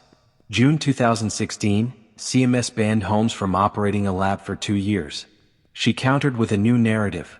Pivot to a next-generation analyzer called Minilab, smaller, sleeker, and even more secret. Engineers whispered that it was Edison in a different shell, still haunted by physics. Funding dried up, payroll strained.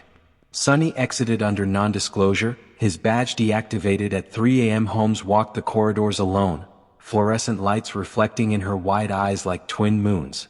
The Department of Justice unsealed indictments in 2018. 9 counts of wire fraud, 2 of conspiracy. Holmes and Balwani pleaded not guilty, each blaming the other in filings laced with mutual amnesia. During Holmes's trial, prosecutors displayed investor decks claiming revenue projections of $1 billion. Actual revenue topped out below $500,000. Former patients testified about false HIV positives, phantom pregnancy hormones, and cholesterol swings that sent them into unnecessary statin regimens. Holmes took the stand, voice steady, asserting she'd tried her best. Jurors watched her gesture toward a black box on the exhibit table. Edison, inert as a child's toy. Guilty on 4 counts, Holmes now awaits sentencing. Belwani's own jury later echoed the verdict on all 12. Sand Hill Road has moved on to blockchain and quantum promises, yet caution lingers like residue. A new founder pitching a breakthrough medtech device finds questions sharper, due diligence deeper, and the once reflexive phrase "fake it till you make it" uttered with less bravado, more unease. At night the Theranos building stands mostly empty, security lights casting pale rectangles across vacant labs. A forgotten pipette rests beside a glass vial stained by dried blood, a single drop, browned by time, bearing witness to the distance between revolutionary slogans and the stubborn arithmetic of reality. The 2-lane stretch of U.S. Route 20 that slips past Clinton, Mississippi feels ordinary: pine trees, gas stations, the slow hum of freight trucks. Yet in the late 1990s a single glass tower here crackled with ambition large enough to bend global telecom markets. WorldCom, once a tiny long-distance reseller called LDDS, had risen into the nation's second-largest carrier, its logo, a blue globe streaked with orbit lines, promising connection without limit. Inside the executive suite on the 24th floor, CO Bernard Ebbers paced with a preacher's cadence, 6'4" in cowboy boots, radiating the Oshucks charm of a high school basketball coach who somehow found himself commanding $100 billion in market value. Ebbers loved growth like farmers love rain. He bought competitors the way others bought coffee, MFS, Unet, Brooks Fiber, paying largely with WorldCom stock whose price soared after every acquisition. Analysts praised synergies. Journalists compared him to Rockefeller. Clinton's diners served WorldCom burgers stacked impossibly high. But beneath the sizzle, the telecom boom cooled. By 2000 the dot-com frenzy had peaked, demand for bandwidth plateaued, and share prices sagged. Debt from earlier deals pressed on quarterly results like Mississippi heat on asphalt.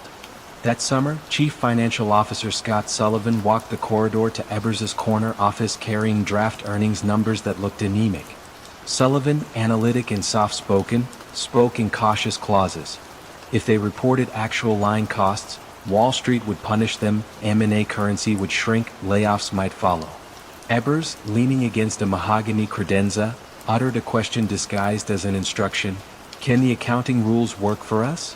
Sullivan nodded, returned to his office, and opened a spreadsheet that would become both shield and guillotine. The trick began small, classifying ordinary network access fees as capital expenditures. Under GAAP, capital costs could be amortized over years, smoothing expenses into the future. Shift $500 million here, another $700 million there, and operating profits sparkled anew. Auditors at Arthur Andersen, already stretched defending Enron, raised mild queries, but Sullivan provided binders with dense jargon: prepaid capacity rights, line cost optimization. The managers in Houston signed off. Fee checks cleared, quarters closed handsomely. Inside the rank-and-file cubes, few sensed the distortion. Engineers focused on keeping fiber routes alive through summer lightning. Billing clerks reconciled invoices thicker than phone books. Occasionally someone would glance at intranet dashboards where profit margins gleamed at 34% and whisper, "How do we beat AT&T by 12 points?" The answer floated back as legend: vision, efficiency, faith. Ebbers embodied that faith publicly. He cruised town in a white Lincoln Navigator, led weekly prayer meetings, and told employees his purpose was bigger than profit. "We're building the fabric of the future." Privately, he leveraged company shares for personal loans, buying cattle ranches, a yacht christened Acquisition, and a Canadian timber estate the size of a county. His margin calls tightened whenever WorldCom stock dipped, giving him an almost devotional incentive to keep prices lofted. By early 2002, telecom consolidation stalled. Revenue declined further. Sullivan expanded the reclassification scheme, now billions each quarter. He rang controller David Myers, instructing him to book the plug. Journal entries flowed: Dr. Capex, CR line costs. Myers winced but complied. He later told investigators he believed the adjustments temporary, bridges to a brighter tomorrow. Yet the bridges lengthened until they looked like infinite causeways over fog. June 2002, Internal auditor Cynthia Cooper noticed odd spikes in capital accounts while testing Sarbanes-Oxley controls.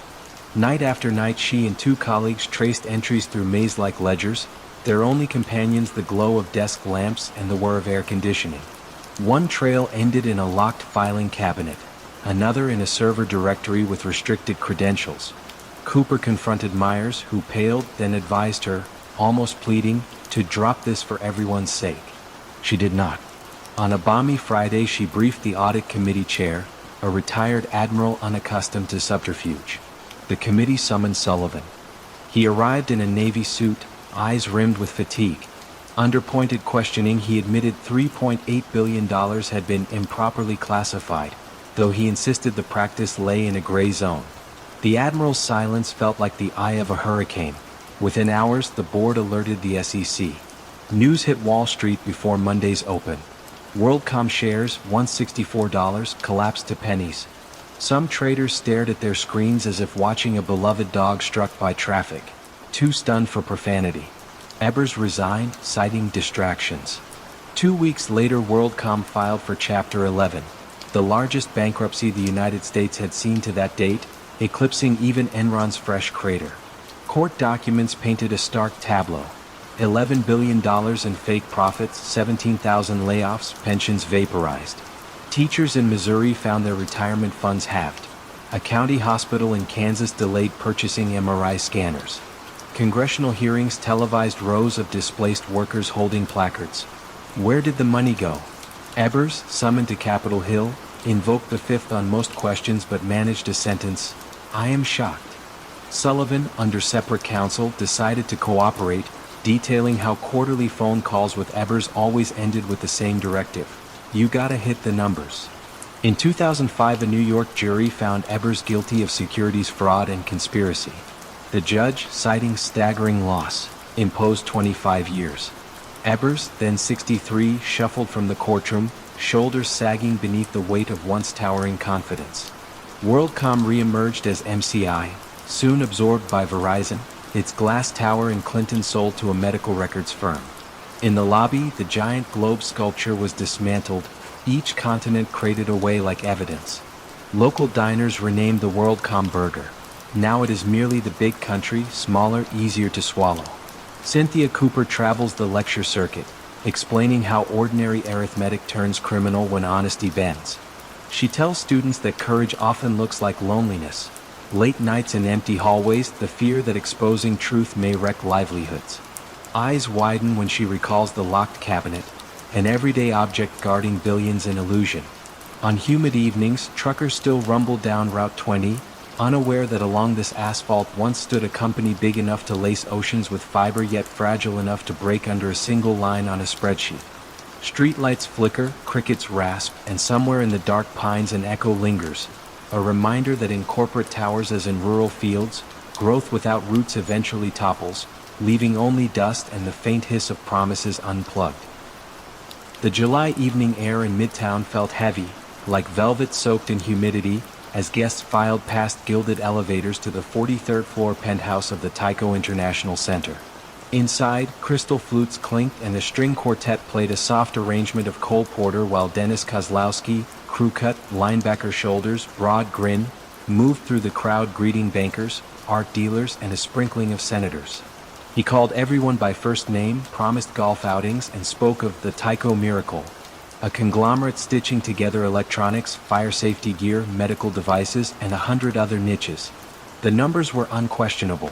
Revenues up, margins climbing, acquisitions announcing almost monthly. Wall Street dubbed him Deal-a-Day Dennis. Shareholders applauded. Yet beneath the parquet floor, a quieter arithmetic pulsed. Every acquisition arrived with closing costs that seemed to disappear into footnotes. Bonuses called key employee retention agreements, CARAs, flowed to a tight circle of executives, each payment routed through a patchwork of subsidiaries registered in Bermuda, where Tyco claimed legal headquarters. The board, meeting 4 times a year in that sun-bleached archipelago, trusted Kozlowski's briefings. Synergies ahead of schedule, integration flawless, culture strong. They sipped dark rum, approved stock grants, and flew home first class. Mark Swartz, Tyco's chief financial officer, tracked the flows from an office lined with ticking Swiss clocks. He favored understatement, a charcoal suit, wire-rimmed glasses, but his spreadsheets glimmered with delicate misdirection. Millions booked as merger expenses, art purchases logged as security enhancements, a corporate jet refueled on Grand Cayman listed under product demonstrations. Schwartz believed in alignment. If the company prospered, why shouldn't those who let it share extraordinary rewards? Accounting rules, he told himself, allowed interpretation.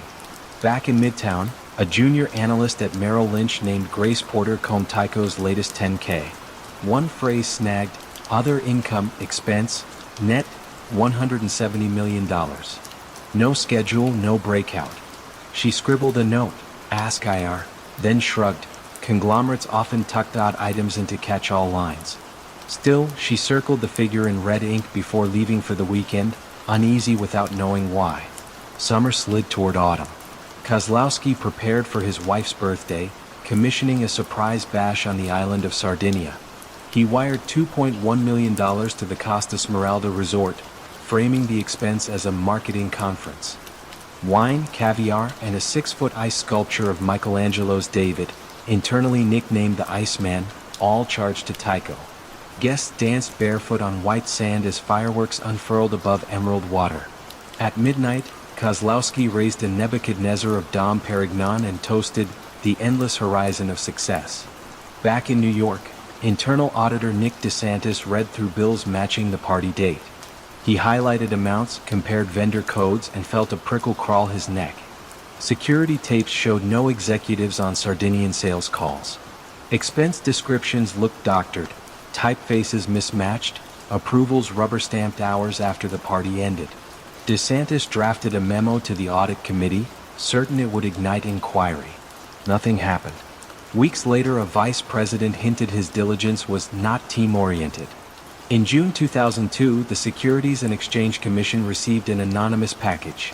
Photocopies of invoices for artwork, Monet water lilies, Renoir dancers, purchased via a Tycho subsidiary, then shipped to Kozlowski's Connecticut mansion.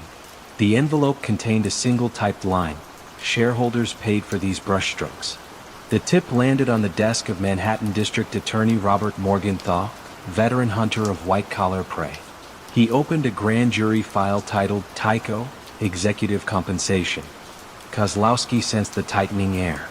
He convened a special board session, arguing that scrutiny of perks was media sensationalism.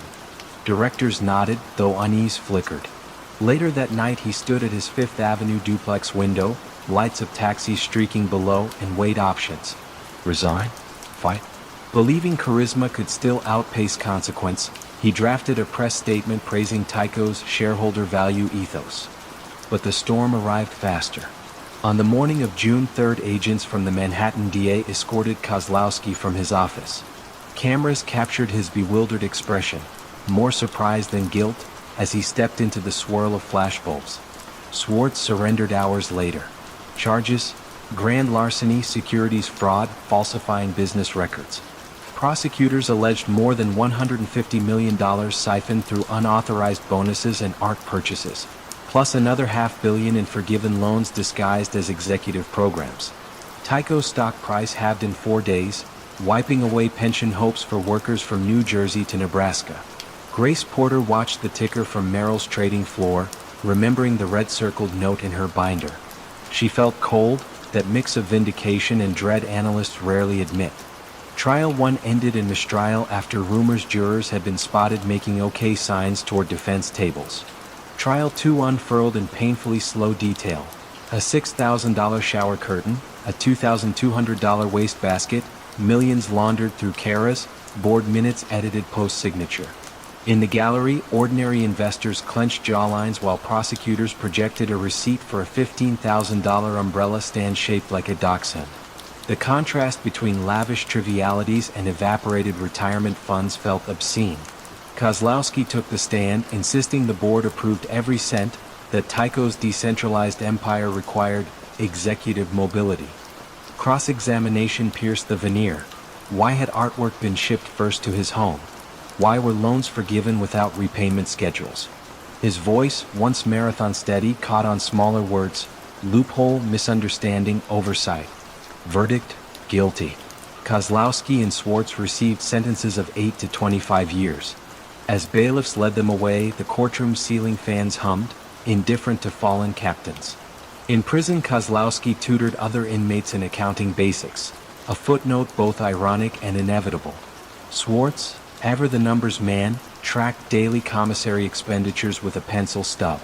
Tycho survived after splitting into specialized firms, Covidian for medical devices, TE Connectivity for electronics, a slimmed core for security products. New managers held quarterly calls heavy on transparency, light on bravado. The Sardinian resort now markets corporate integrity retreats, a rebranding thick with unintended humor. On certain evenings, Grace Porter walks past the Tycho building, its signage replaced by another acronym, and recalls how a single unexplained line item hinted at a hidden ballroom of deception. She tells junior analysts the markets whisper clues. One must only quiet the noise of awe to hear them. Far above, penthouse lights glow for different occupants, the parquet polished, but if you listen carefully against the elevator doors you might imagine faint echoes. Champagne fizz, a string quartet trailing off, and somewhere beyond, the brittle crack of an ice sculpture melting back to water, unmasking the fragile sculpture of excess. The ferry from Helsinki docked in Tallinn just after dawn, gulls wheeling above the harbor cranes. To tourists, the Estonian capital offered cobbled streets, cinnamon-scented cafes, and internet speeds that felt almost futuristic. But on Narva-Manti, a drab post-Soviet boulevard east of Old Town, stood a building whose beige concrete masked a torrent far more powerful than the Baltic Sea. A brushed steel plaque read Danske Bank, Estonian branch. Inside, cash flowed so swiftly and so silently that even seasoned bankers lost their sense of scale. Howard Wilkinson, a 45-year-old British portfolio manager, arrived in 2007 expecting routine fund administration work. His colleagues were polite, the coffee strong, the winter darkness long. Most of his days passed reviewing trades for Scandinavian pension funds. Yet every afternoon, a clerk named Olga carried stacks of transfer orders into the non-resident portfolio team, a glass-walled enclave that operated like a separate organism. The paperwork bore Cyrillic names: Lantana, Magnolia, Hilux Services. Companies incorporated in the British Virgin Islands or the UK but wired to beneficiaries in Cyprus, Latvia, or Russia. The sums dwarfed anything in Howard's world: 10 million euros before lunch, 30 million after.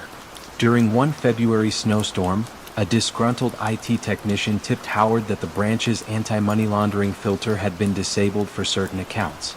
Curious, Howard opened a random file. The company listed no employees, no website, no contact beyond a Gmail address. Yet it had moved 200 million euros in 6 weeks, citing consultancy for pipeline maintenance. The pipeline in question did not exist. A prickle traveled down Howard's spine. He left the office late, snowflakes stinging his face, wondering whether he had just glimpsed the mouth of an underground river. Branch CO Ivar Rihi possessed the genial manner of a ski instructor, quick with jokes about Scandinavian weather. At town hall meetings he praised record profits. Our little outpost is punching above its weight. Bank headquarters in Copenhagen rewarded Tallinn with bonuses and autonomy. Leadership chalked the success up to continental clients eager for flexible Baltic banking. Nobody asked why those clients never set foot in Estonia. Wilkinson compiled a memo: possible money laundering activity, non-resident portfolios. He listed suspicious traits: identical invoices, round number transactions, shell addresses. He sent it to group compliance in Copenhagen, expecting alarm. Weeks passed. The only reply was a one-line acknowledgement: "Thank you for raising. No further action deemed necessary at this time." Howard printed the email, pinned it inside a notebook, and waited. 2011 brought fresh masks. Azerbaijani oligarchs appeared in the ledger, wiring millions through Anguilla companies to pay for London apartments. A Danish compliance officer flew in, toured the floors, admired the efficiency, and flew out after a single day. Staff joked that Tallinn was the goose laying gold-backed euros. Why dissect the goose? One autumn night Howard met an old university friend at a Tallinn pub and spoke cautiously over dark beer. "Imagine a fire hose," he said, "spraying money that might belong to gangsters or ministers. Now imagine management closing their eyes because the hose waters their garden. His friend whistled, half in disbelief. "Blow the whistle," he urged. Howard stared at the foam in his glass. He had a mortgage in Copenhagen, 2 children in international school, and a contract pledging loyalty sealed by severance clause. Truth, he realized, demanded collateral he wasn't sure he possessed. By 2013, the numbers defied comprehension. 30 billion euros of suspicious payments, nearly Estonia's entire annual GDP, had coursed through the branch. Rumors reached Danish regulators. Journalists asked polite questions. Headquarters commissioned a legal review that somehow concluded no systemic breach. Rihi beamed, ordered celebratory champagne, and told staff they were at the engine of growth. Howard sat in his cubicle, reading news of Russian political assassinations and concluding that some of the same names appeared in his client lists. That night he drafted a second whistleblower report, this time addressed to the board of directors, copied to the Danish Financial Supervisory Authority. He pressed send at 2:47 a.m., then stepped outside, watching dawn seep over Soviet rooftops, feeling both lighter and terribly exposed. Silence again. Months rolled by. Howard resigned, citing family reasons, and returned to Britain. He thought perhaps the story would end there, another moral not tucked beneath corporate carpeting. But in March 2018, The Guardian published leaked documents describing the European laundromat, a network washing Russian state funds through Estonia into global markets. The centerpiece, Danske Bank. Parliamentarians demanded answers, investors panicked, and Copenhagen's marble headquarters suddenly felt brittle under camera lights. CEO Thomas Borgen convened a press conference, voice pitched a shade too calm, promising a comprehensive investigation. Within days he resigned. The internal report landed that September, 15,000 suspicious accounts, 200 billion euros potentially laundered between 2007 and 2015. The figure stunned even cynics. Danish prosecutors filed criminal charges. U.S. authorities hinted at fines that could eclipse the bank's market value. Danske's share price halved. In Tallinn, police tape cordoned the once bustling branch. Desktop screens still glowed behind the glass, rows of abandoned keyboards like silent witnesses. Reporters located Howard in a seaside village. Cameras captured a soft-spoken man in a windbreaker, hair tousled by North Sea gusts. He confirmed he was whistleblower, employee P. Asked why he persisted after being ignored, he paused. "Sometimes you send a bottle into the sea," he said, "not knowing when or where it will wash ashore. But you send it anyway." Ivar Rihi was found dead near his garden in 2019, an apparent suicide.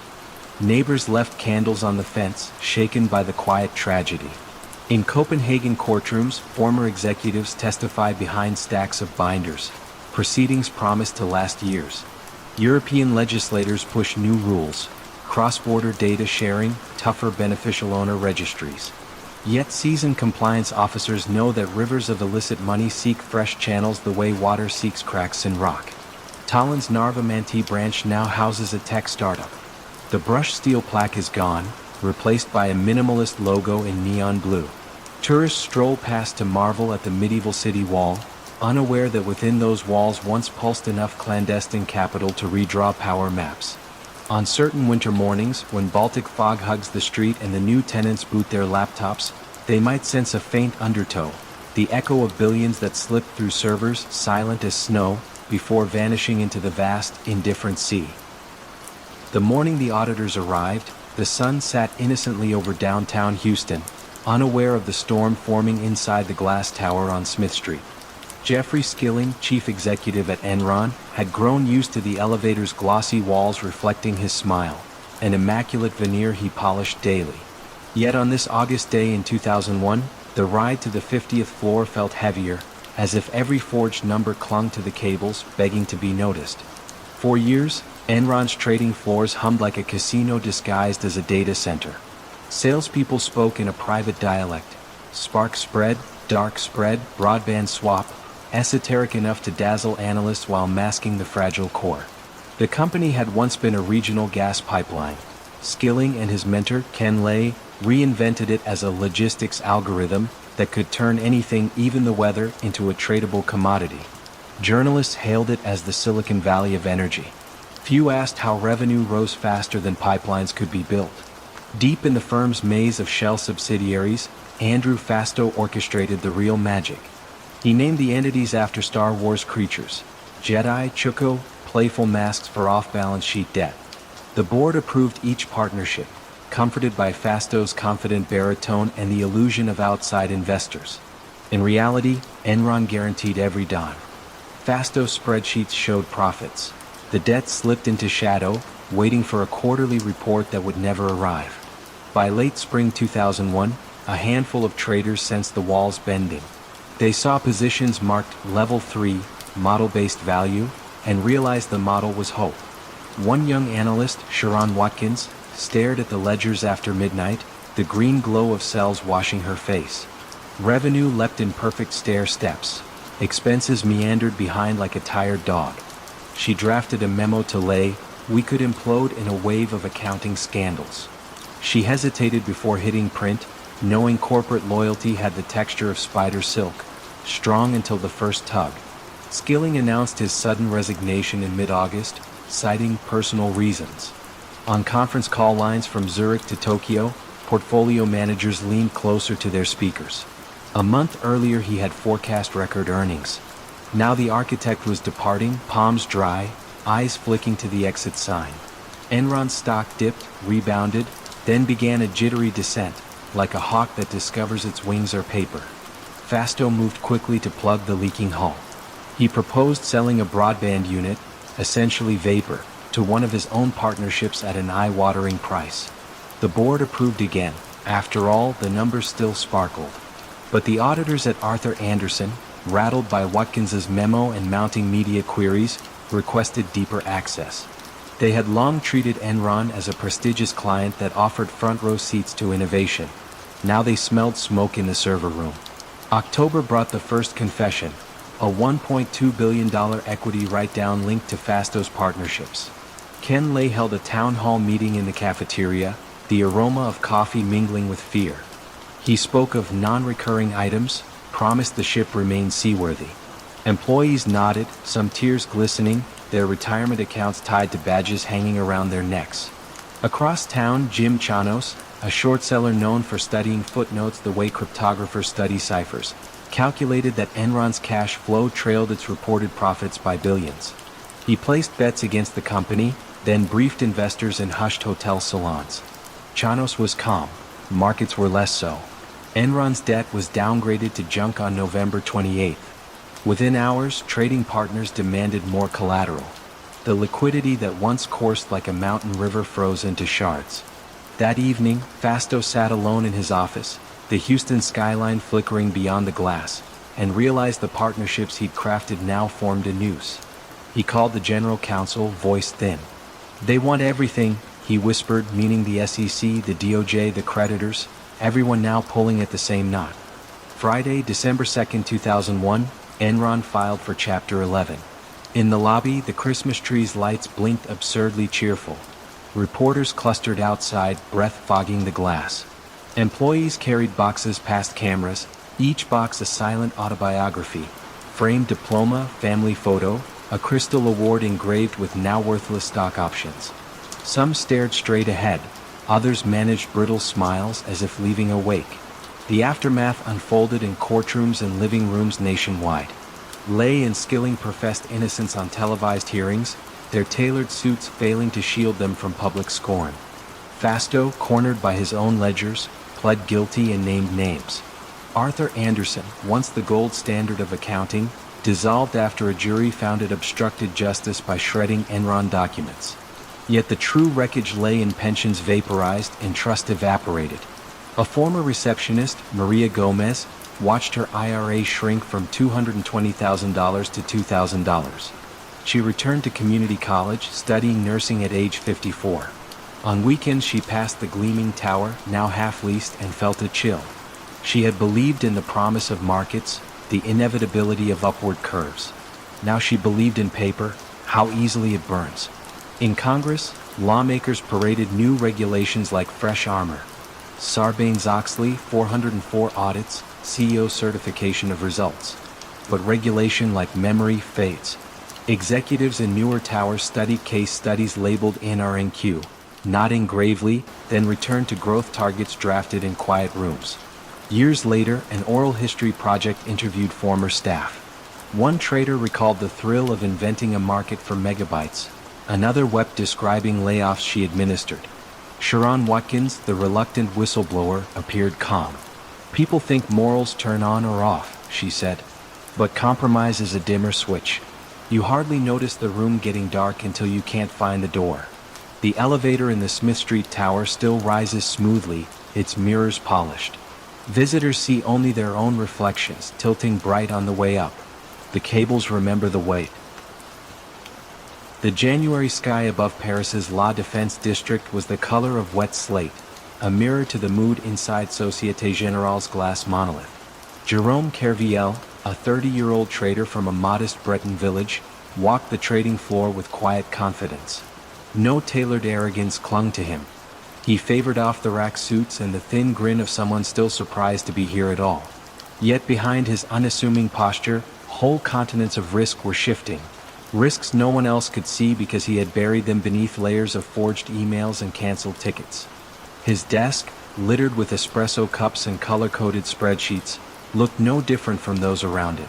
The difference lay in the numbers.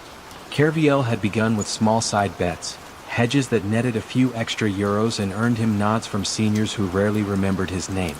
Praise, he discovered, was a drug, mild at first, then ravenous. Each time he booked a tidy profit, he felt himself edge closer to visibility, to some unspoken inner circle where bonuses whispered of yachts. When the bank's control systems noticed positions that exceeded limits, Kerviel invented counter trades on German exchanges, trades that never existed outside his keyboard. Compliance staff, overwhelmed and under-resourced, ticked their boxes and moved on. A false confirmation here, a backdated fax there, paper shields that looked real enough under fluorescent light. By the winter of 2007, the notional size of Kerviel's hidden bets topped 30 billion euros, a sum larger than the bank's own market value. He told himself he would unwind them after the next uptick, skim the profit, restore the ledger to innocence. But markets in December drifted sideways, indifferent to his timetable. He doubled down, layering new positions over old like tarpaulin over damp wood, hoping weight would keep the rot from view. Across the floor, risk manager Claire Paquette noticed a faint anomaly, gains booked against trades she could not trace in the clearing system. She fired off a polite email, copying a supervisor who was already knee-deep in end-of-year reporting. The supervisor sighed, flagged it for review, and opened a fresh spreadsheet. January bonuses depended on closing the quarter, not unraveling the odd thread.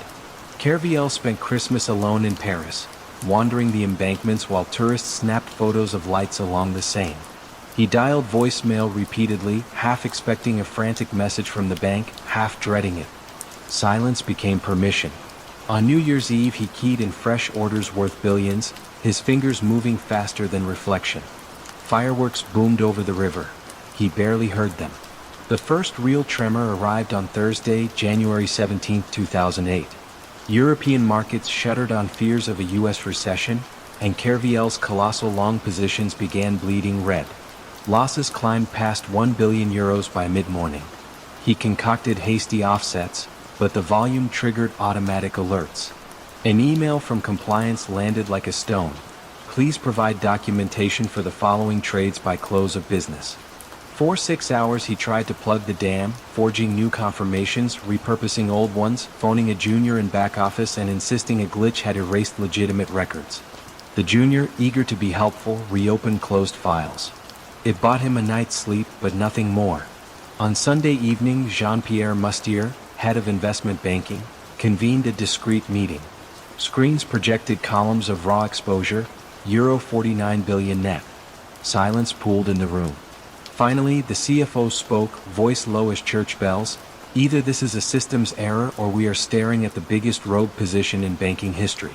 Security badges were deactivated at dawn. Kerviel, summoned to a glass conference room, faced 3 executives and a lawyer. He did not run. He almost looked relieved. In a calm voice he described the mechanics. The fictitious counterparties, the looped confirmations, the false hedges. I wanted to make the desk money, he said, as if confession might serve as mitigation.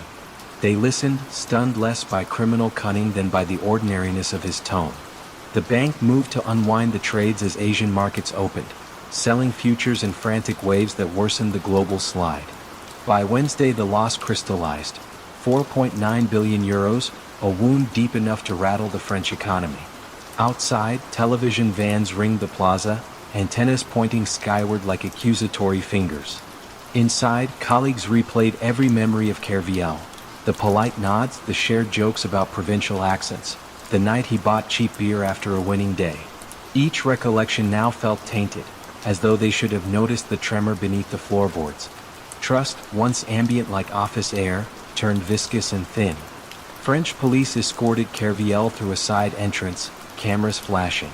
Reporters shouted, "Pourquoi?" What? He shrugged, cuffs glinting.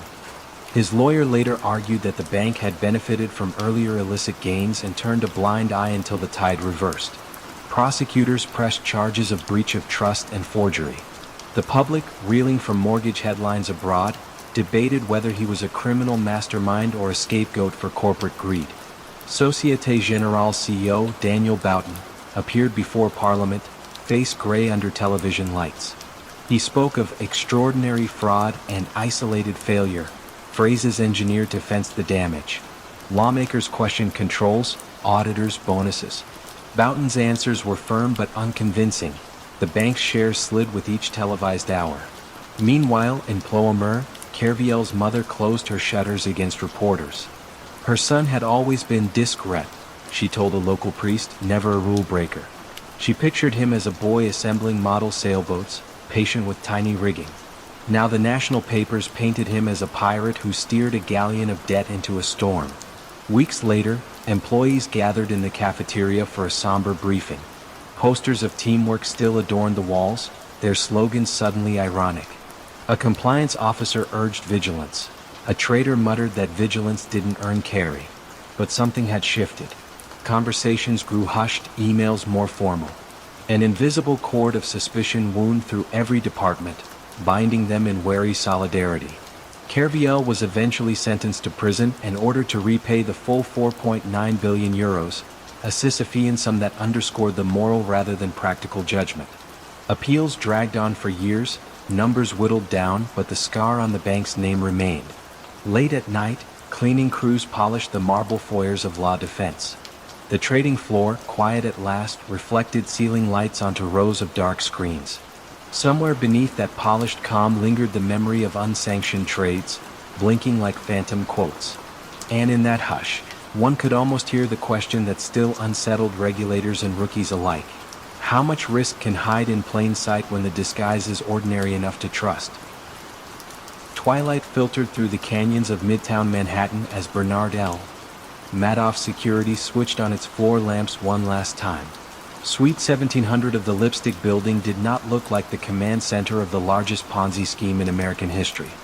Beige carpet, muted art, the soft hiss of climate control, nothing betrayed the billions spiraling silently below. Bernie Madoff, silver-haired and Montcalm, liked it that way. Good deception, he believed, always wore a cardigan. He had once been a pioneer. In the 1960s, he built a discount brokerage in Queens, matching buyers and sellers by telephone while contemporaries still shuffled paper on the NYSE floor. The Securities and Exchange Commission praised his ingenuity. Rivals envied his knack for staying a step ahead of regulation. That reputation became a fortress he would later fill with ghosts. The investment advisory business, the split-strike conversion strategy, he called it, started innocently enough, a side venture for friends who trusted him with rainy day money. Early returns were respectable but ordinary. Then the October 1987 crash arrived like a rogue wave. Clients panicked, expecting ruin. Instead, their monthly statements glowed green, untouched by carnage. Madoff said he had moved to cash just in time. The lie crystallized in that moment, cool and elegant, like frost on glass. From then on, performance never wavered. Year after year, the strategy posted gains of 10 to 12% with scarcely a down month. Pension trustees in Palm Beach, Swiss bankers, Hollywood producers, each whispered of a secret fund that made volatility vanish. Those allowed inside signed non-disclosure agreements and mailed fresh wires. Madoff accepted the money with a shy smile, as though collecting for a church raffle. Down the hall from the legitimate brokerage, a small locked room housed the deceit. Frank DePascali, a high school graduate with a knack for numbers, manned IBM mid-range computers that hadn't seen a software update since the Clinton inauguration. Using a green screen system called House 17, he backdated trades so statements looked plausible against historical market prices. When a client deposited cash, the office girl entered a phantom purchase of blue chips. When a withdrawal came due, DePascali found a past price that produced just enough profit, then printed the record on tractor feed paper. The machine's hum sounded like distant rain. Nicholas Cosmo, a junior examiner at the SEC, once ran a routine check on Madoff's brokerage execution quality. He found the firm exemplary. Later, drinking after work, he told a colleague, "If everyone cleared trades like Bernie, we'd be out of a job." No one thought to probe the advisory side. The registration was voluntary, the walls opaque, and Madoff sat on industry committees that shaped the very rules designed to catch him. Deference is a powerful sedative. By 2005, funds of funds funneled so much capital that incoming wires sometimes totaled $300 million in a single day. It no longer mattered whether fresh cash equaled liabilities, the charade fed itself. Still, a low static of doubt drifted through the industry. Harry Markopoulos, an option trader in Boston, reverse-engineered the numbers and decided they were mathematically impossible. He delivered a dossier to the SEC titled "The World's Largest Hedge Fund is a Fraud." The agency opened an inquiry, asked Madoff a handful of polite questions, and closed the file. One examiner later admitted she felt intimidated. "You don't second-guess a legend." December 2008 arrived like thin ice cracking underfoot. Lehman Brothers was gone, credit lines frozen, investors desperate for liquidity. Redemptions poured in faster than DePascali could invent gains. Checks bounced inside drawers. Phones rang unanswered. On the evening of December 9, Bernie summoned his sons, Mark and Andrew, to the penthouse on East 64th Street. The Christmas tree sparkled. The living room smelled of pine and dread. He confessed in fragments, "It's all one big lie, about 50 billion. I'm finished." The sons, both senior executives at the brokerage side, sat stunned. They consulted lawyers who told them to notify authorities immediately to avoid charges of complicity. At 11:15 p.m. they dialed federal agents. Outside, snow began to fall. 2 days later, FBI agent Theodore Cassioppi walked into the Lexington office. Madoff, dressed in a charcoal suit, greeted him as though hosting a courtesy visit. "We're here to find out if there's an innocent explanation," the agent said. Madoff exhaled. "There is none," he replied. "I was the master of my own prison." Handcuffs clicked shut. Employees on the trading floor gaped as their chairman disappeared into an elevator that suddenly felt too small for air. News spread like a siren across time zones. Elderly couples checking nest eggs found entire retirements vanished. A Holocaust survivor in Long Island, who had believed Madoff's Jewish philanthropy made him safe, stared at a zero balance and wept. The New York Mets, art dealers in Madrid, universities in Tokyo, all discovered they had built futures atop confetti. Trust had dissolved in a single headline. In court, prosecutors laid out wire transfers to London, mansions in Cap d'Agde, a 55-foot yacht named Bull. Yet the most chilling evidence was the simplicity. No trading, no offshore complexity, just money in and money out, like buckets at a well that never touched groundwater. Madoff stood before Judge Chin, shoulders stooped, and called his crime an ulcer, one long ulcer. He received 150 years, a sentence meant to echo beyond his lifespan. The Lipstick Building still rises over Lexington Avenue, sleeker than memory. Fresh tenants occupy Suite 1700, unaware that a forest of falsified trades once rustled there. Night cleaners vacuum the beige carpet, and perhaps if they pause they can sense a faint pulse of vanished billions, the echo of printers that turned lies into invoices. Outside, taxis weave through neon, carrying newcomers who believe markets reward prudence and transparency. They buckle their seatbelts, glance at ticker apps, and imagine risk is measured in decimals. Somewhere, a cardigan ghost adjusts his cuffs and smiles at the enduring ease of faith. Munich's winter air carried the faint scent of roasted chestnuts and damp stone as Jan Marsalek stepped through the revolving doors of Wirecard's headquarters.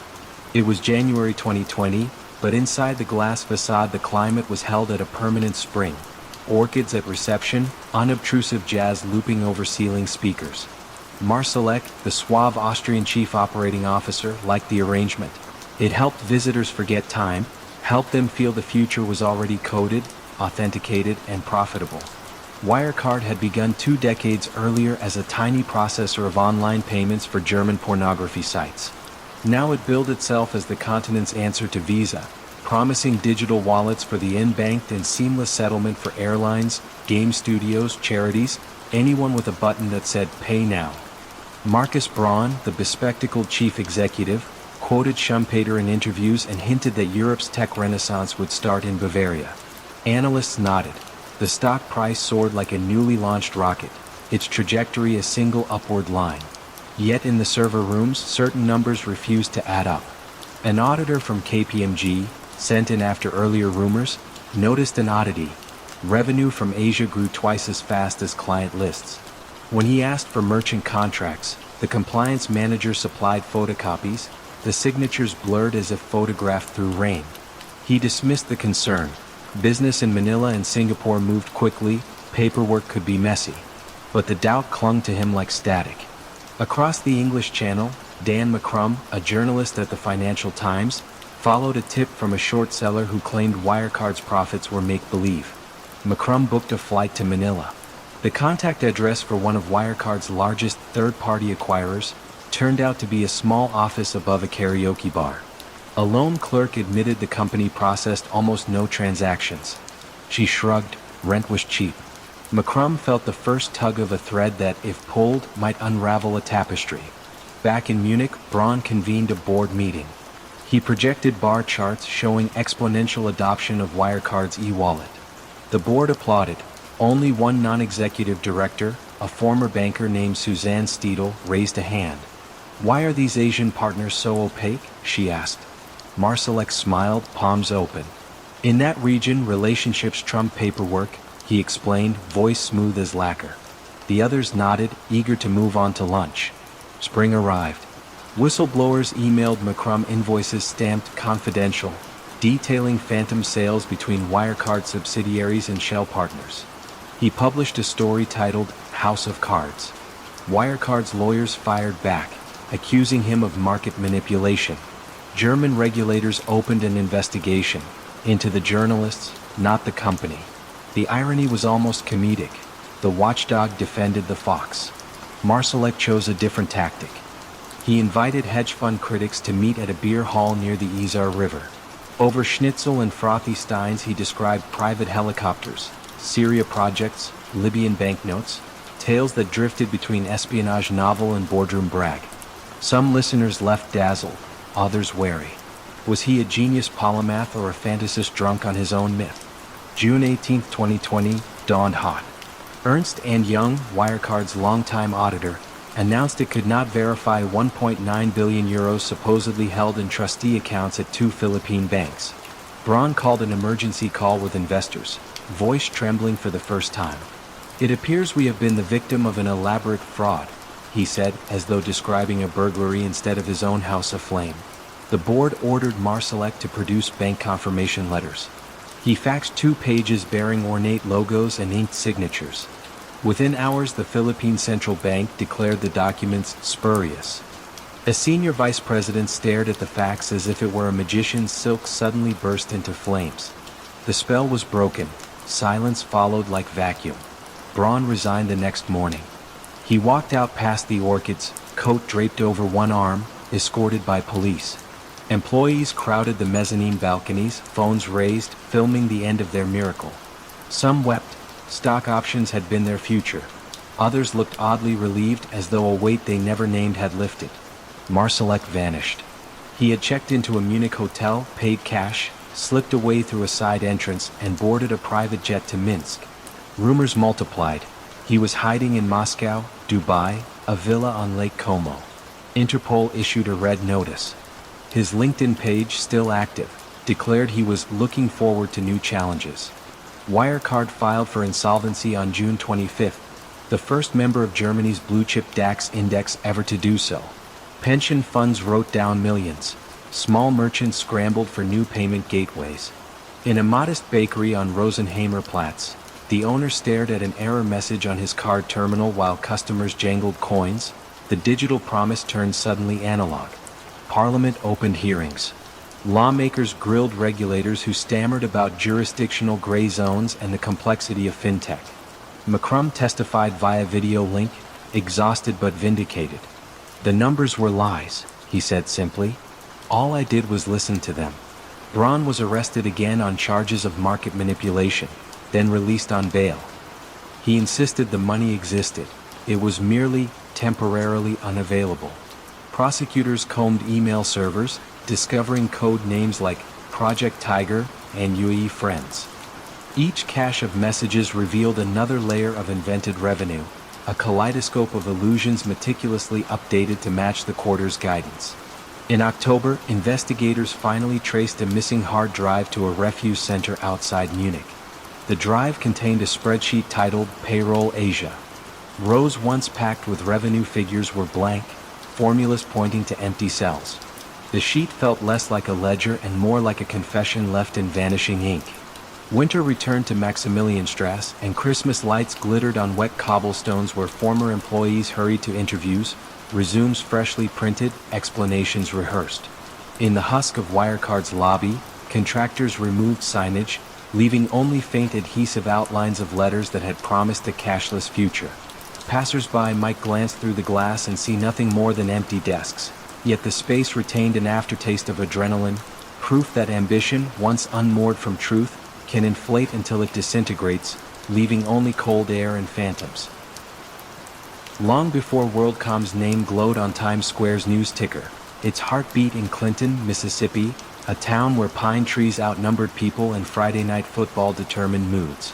There, in a squat brick building off Highway 80, Bernard Ebbers sipped cafeteria coffee and plotted the rise of a telecom giant. He was a former motel manager with the rangy posture of a basketball coach. Ambition clung to him like southern humidity. To employees he preached frugality, drive old pickups, fly coach, keep your ego in a shoebox. But his eyes fixed on acquisitions, and each deal stretched the shoebox a little wider. The mid-1990s brought a frenzy of fiber optic optimism. Companies merged like streams seeking a river, and Wall Street rewarded any CEO who promised bandwidth. Ebbers obliged. He bought Atlanta's LDDS, then MFS, then Brooks Fiber. When skeptical analysts asked how the integrations would work, he flashed a homespun grin and spoke of synergies in a honeyed drawl that made spreadsheets sound like porch talk. The share price rose, splits begot more splits, and Mississippi employees who once mowed their own lawns began pricing lakefront condos. Yet inside the accounting department, pressure simmered. Every quarter, Chief Financial Officer Scott Sullivan convened a quiet meeting. Revenue growth had slowed. Mergers could mask the drag only so long. Sullivan, a meticulous man with wire-rimmed glasses, introduced a phrase that would echo through courtrooms: line cost capitalization. In essence, expenses for leasing other carriers' networks would be reclassified as long-term assets. The maneuver, buried in footnotes, transformed losses into profits with a keystroke. The first adjustment totaled $400 million, small enough to seem like an accounting nuance. Auditors at Arthur Andersen reviewed the entry, raised mild questions, then signed off, soothed by Sullivan's command of technical jargon. Ebbers heard the result, exhaled, and told shareholders WorldCom had again met expectations. Applause followed, stock options fattened, and the town of Clinton hosted a parade complete with brass band and free barbecue. Capitalization became habit. Each quarter demanded a larger dose to hit Wall Street's whisper number. By 2000, the cumulative total reached $3 billion. To outsiders, WorldCom looked unstoppable. Its profit margins rivaled Microsoft's, even as competitors bled cash in the post.com chill. Reporters praised Ebbers as the telecom trailblazer. He repaid the flattery by buying a 500-acre ranch, a Canadian timber tract, and a minor league hockey team, all financed through loans collateralized by WorldCom shares. The irony, that supposed thrift now rested on personal leverage, escaped few, Yet criticism rarely pierced the aura of a man who turned rural Mississippi into a global hub. Then came the recession of 2001. Corporate clients slashed long-distance budgets. Internet traffic plateaued. Sullivan proposed a bolder fix.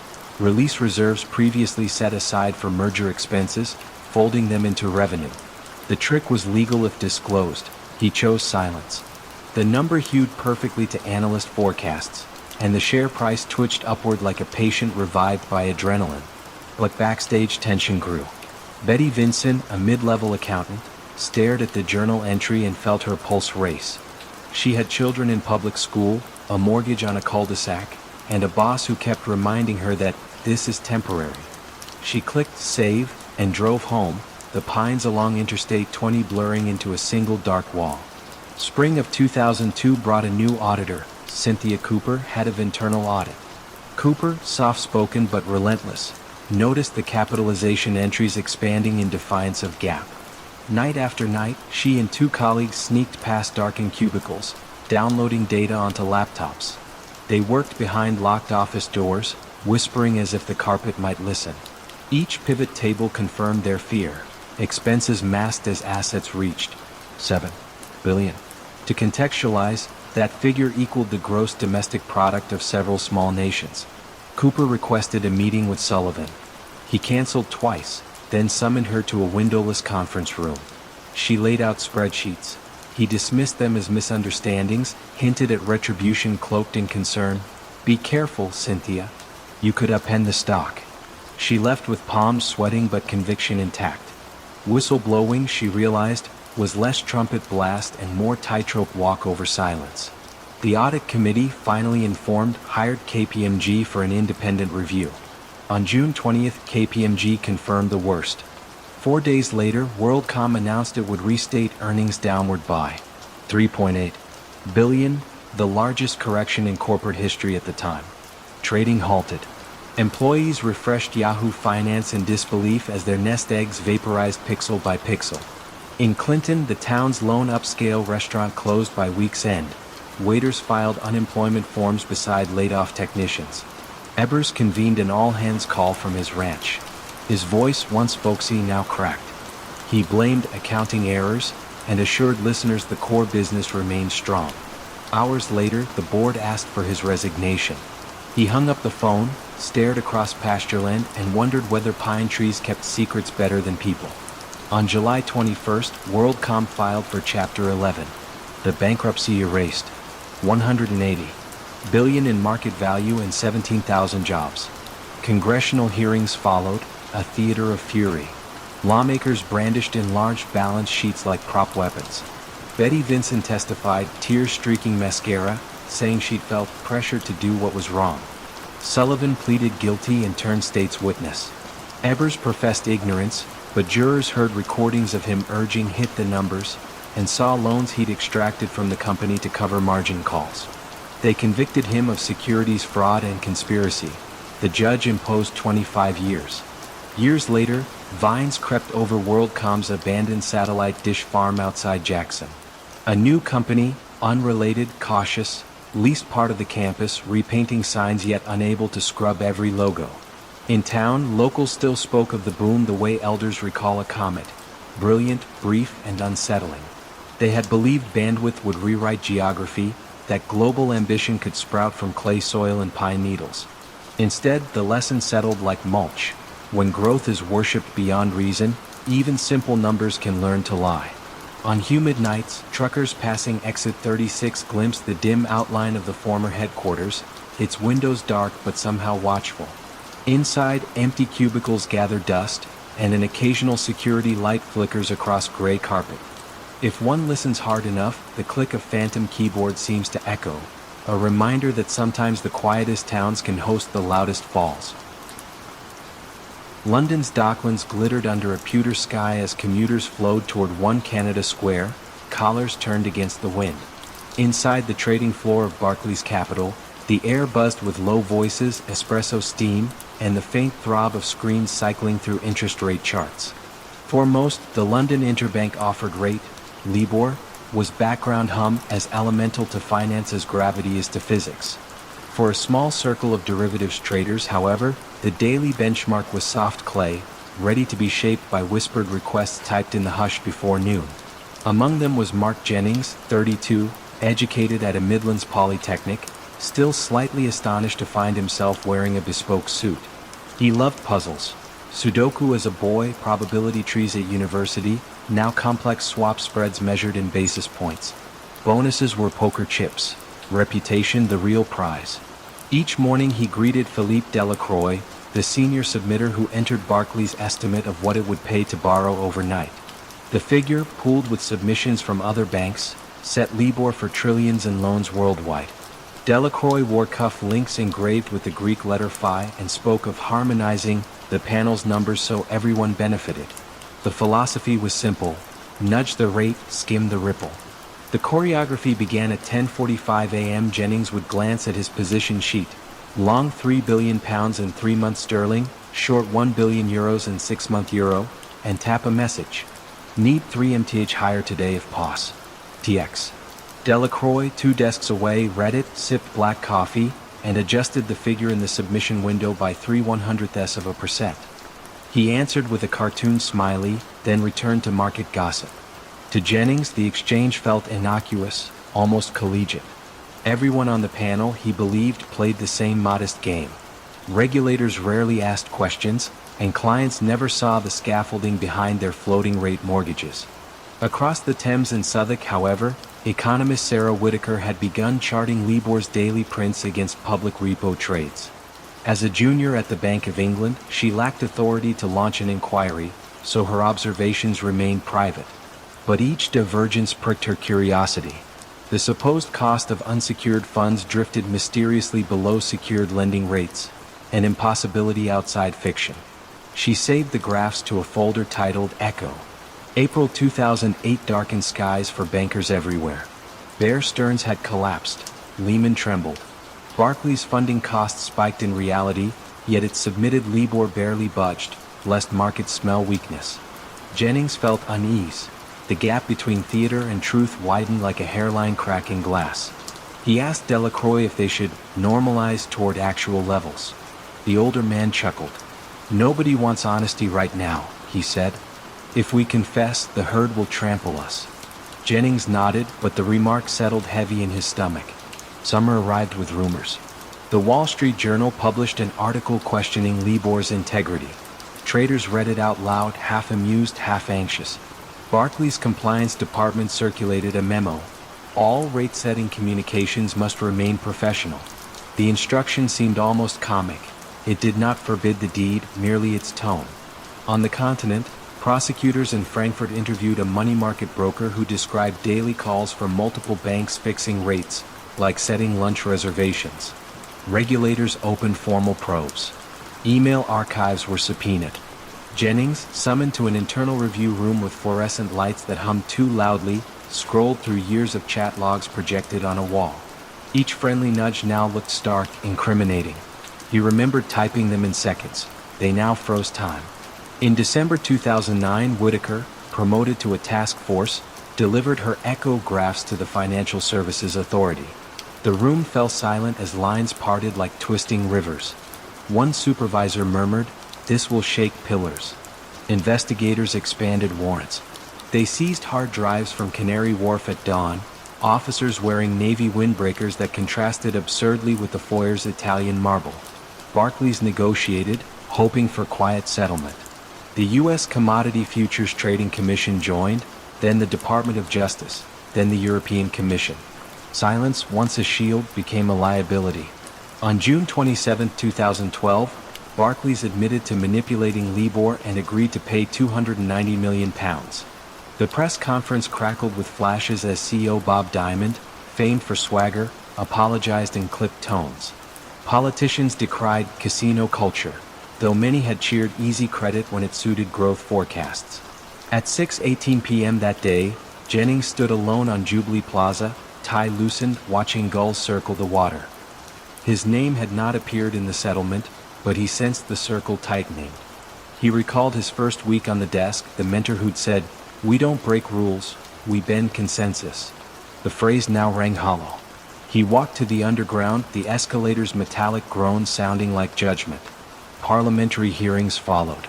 Diamond resigned. Delacroix, unmasked by chat transcripts that ended with "come over for champagne," faced criminal charges. Jennings, offered limited immunity, testified with measured cadence, describing a culture where success hinged on millimeters. "We believed we were smoothing volatility," he said, hands clasped. Opposite him, pension fund trustees whose portfolios had been shaved by countless minuscule adjustments listened stone-faced. Global banks eventually paid more than $9 billion in fines. Several traders received multi-year sentences. Yet the deepest cost settled quietly: the erosion of a benchmark once deemed incorruptible. Mortgage holders in Ohio, students in Dublin, and councils in Yorkshire all relied on Libor's honesty without ever pronouncing its acronym. Their trust, charted on no balance sheet, had been debited cent by cent.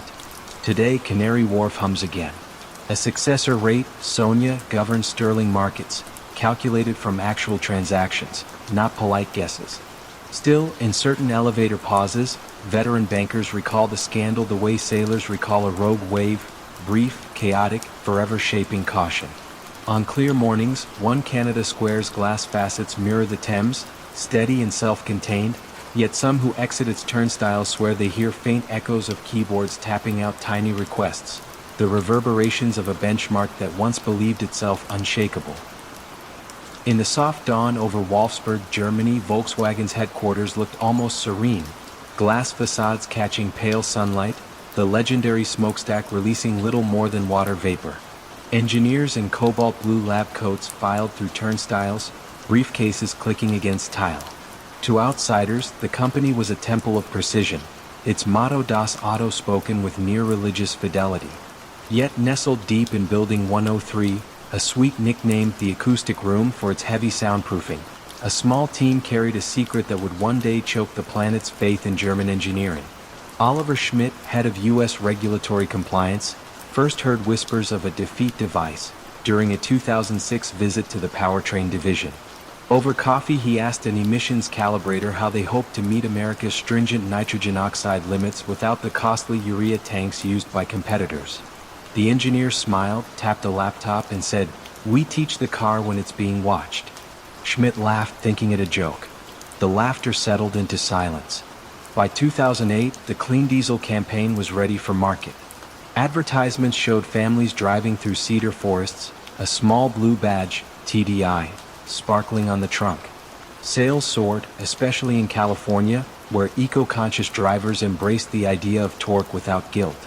Inside Volkswagen, charts of U.S. market share rose like alpine slopes.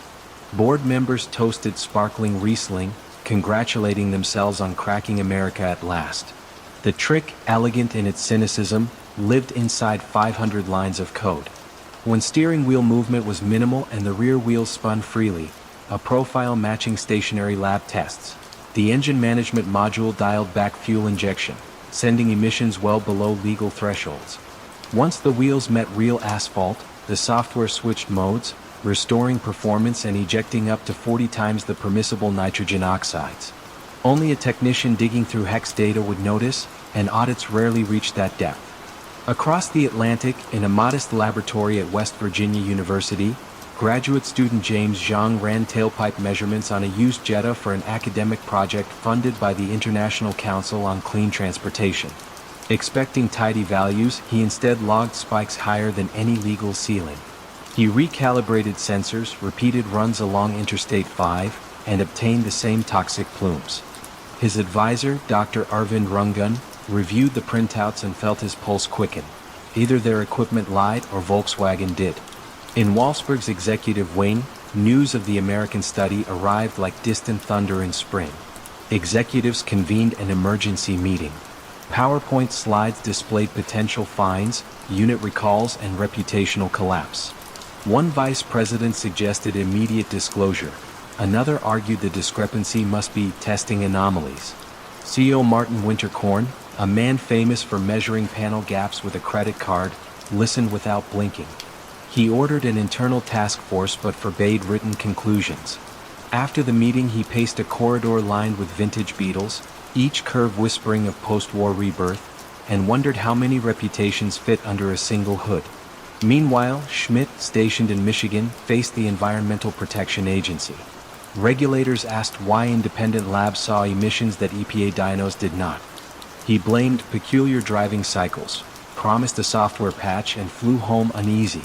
Engineers drafted a fix that nudged emissions downward without admitting guilt, but tests showed little improvement. Time thinned, conviction hardened. September 3, 2015, a conference room in Washington, D.C. EPA officials delivered an ultimatum: either certify the car's full compliance by month's end or face sales bans. Schmidt phoned Wolfsburg. The line crackled with panic. Lawyers advised disclosure. Marketers begged for delay until after a major auto show. Winterkorn, cornered, chose confession. He approved a statement attributing the issue to irregularities, a word chosen to dampen the spark before it reached the press room's oxygen. On September 18, the EPA issued a notice of violation. Headlines ignited globally: Volkswagen cheated on emissions tests. Shares fell 20% within a day, wiping billions in capitalization. Employees watched ticker screens as if witnessing a slow-motion avalanche. In Ingolstadt and Stuttgart, rival executives sipped coffee in uneasy silence, recognizing the blast radius would scorch the entire German automotive brand. Winterkorn appeared on camera, shoulders rigid, declaring, "We have broken the trust of our customers and the public." He resigned within 48 hours, a pen stroke ending 4 decades at the company. Engineers from Building 103 were escorted out by security. Some handed over laptops, others stared at the floor, hearing in the metallic snap of doors the echo of code they once considered clever. Courtrooms from Braunschweig to San Francisco filled with angry motorists and patient prosecutors. Internal emails surfaced, one line reading, "To reach targets we need a cycle beat device." Another pleading, "Please maintain secrecy for our subgroup." The banality of grammar made the fraud colder. Ordinary language harnessed to extraordinary deceit. Schmidt, arrested at a Florida airport while heading to vacation, told agents he was just a liaison. But jurors saw slides of him coaching staff to delete presentations before inspections. He received 7 years. Other managers faced extradition. Some vanished into early retirement. Fines cascaded. $25 billion in the United States alone, plus buybacks and criminal penalties. Yet the intangible cost lay in every driveway where a once proud owner now saw not an efficient marvel but a polished lie. People scratched off TDI badges, traded keys in shame, or kept their cars but felt an acrid taint with each ignition. The cultural wound stretched beyond combustion. It questioned whether engineering excellence still implied ethical rigor.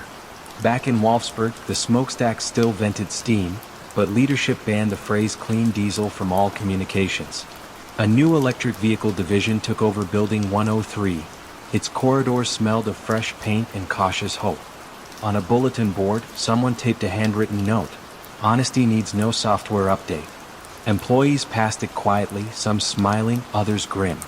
In the parking lot, a lone Jetta idled, waiting to merge into morning traffic, its engine whispering a lesson millions would not soon forget. Even the most trusted machines can exhale unseen poison when ambition outruns conscience. The sleek lobby of Theranos headquarters on Page Mill Road glimmered with glass walls and white orchids, each petal arranged like a promise. Visitors paused at a cylindrical display where a single drop of synthetic blood hovered in viscous suspension, lit from below by an amber glow. Elizabeth Holmes, black turtleneck framed by blonde hair, often stood nearby, greeting investors with a voice pitched to measured conviction. She spoke of democratizing health, of a future in which a finger prick could map the chemistry of an entire body. Beneath the polished marble, however, a different alchemy was underway, one that traded science for illusion. Back in 2003, Holmes had abandoned Stanford at 19, convinced that conventional diagnostics squandered time and venous blood alike. She sketched a cartridge the size of a postage stamp and named it the Nanotainer. Professors raised eyebrows, yet venture capital craved the next Silicon Valley miracle. Seed money arrived in gentle avalanches, each round larger than the last, and by 2013 Theranos was valued at $9 billion, headed, some said, for a public listing that would eclipse even Facebook's debut. Inside the engineering wing, A prototype the team called Edison hummed under fluorescent lights. In theory, it could run hundreds of assays on a single microsample. In practice, it jammed, overheated, and delivered results that scattered like buckshot. Lead chemist Erica Chung watched test runs miss control ranges by orders of magnitude. When she flagged the errors, a project manager replied, "We're iterating. Focus on the vision." The phrase became a soft hand pressing every doubt flat. Regulatory deadlines loomed. Rather than risk failure, Holmes and her operations chief, Sunny Balwani, approved a workaround. Blood would still be drawn from the arm for many assays, then secretly processed on third-party analyzers made by Siemens. Machines Theranos claimed its technology would render obsolete. Lab technicians were instructed to alter sample volumes in the logs so inspectors saw only fingerstick quantities. The deception nested inside routine data entry, invisible unless someone traced each vial's provenance.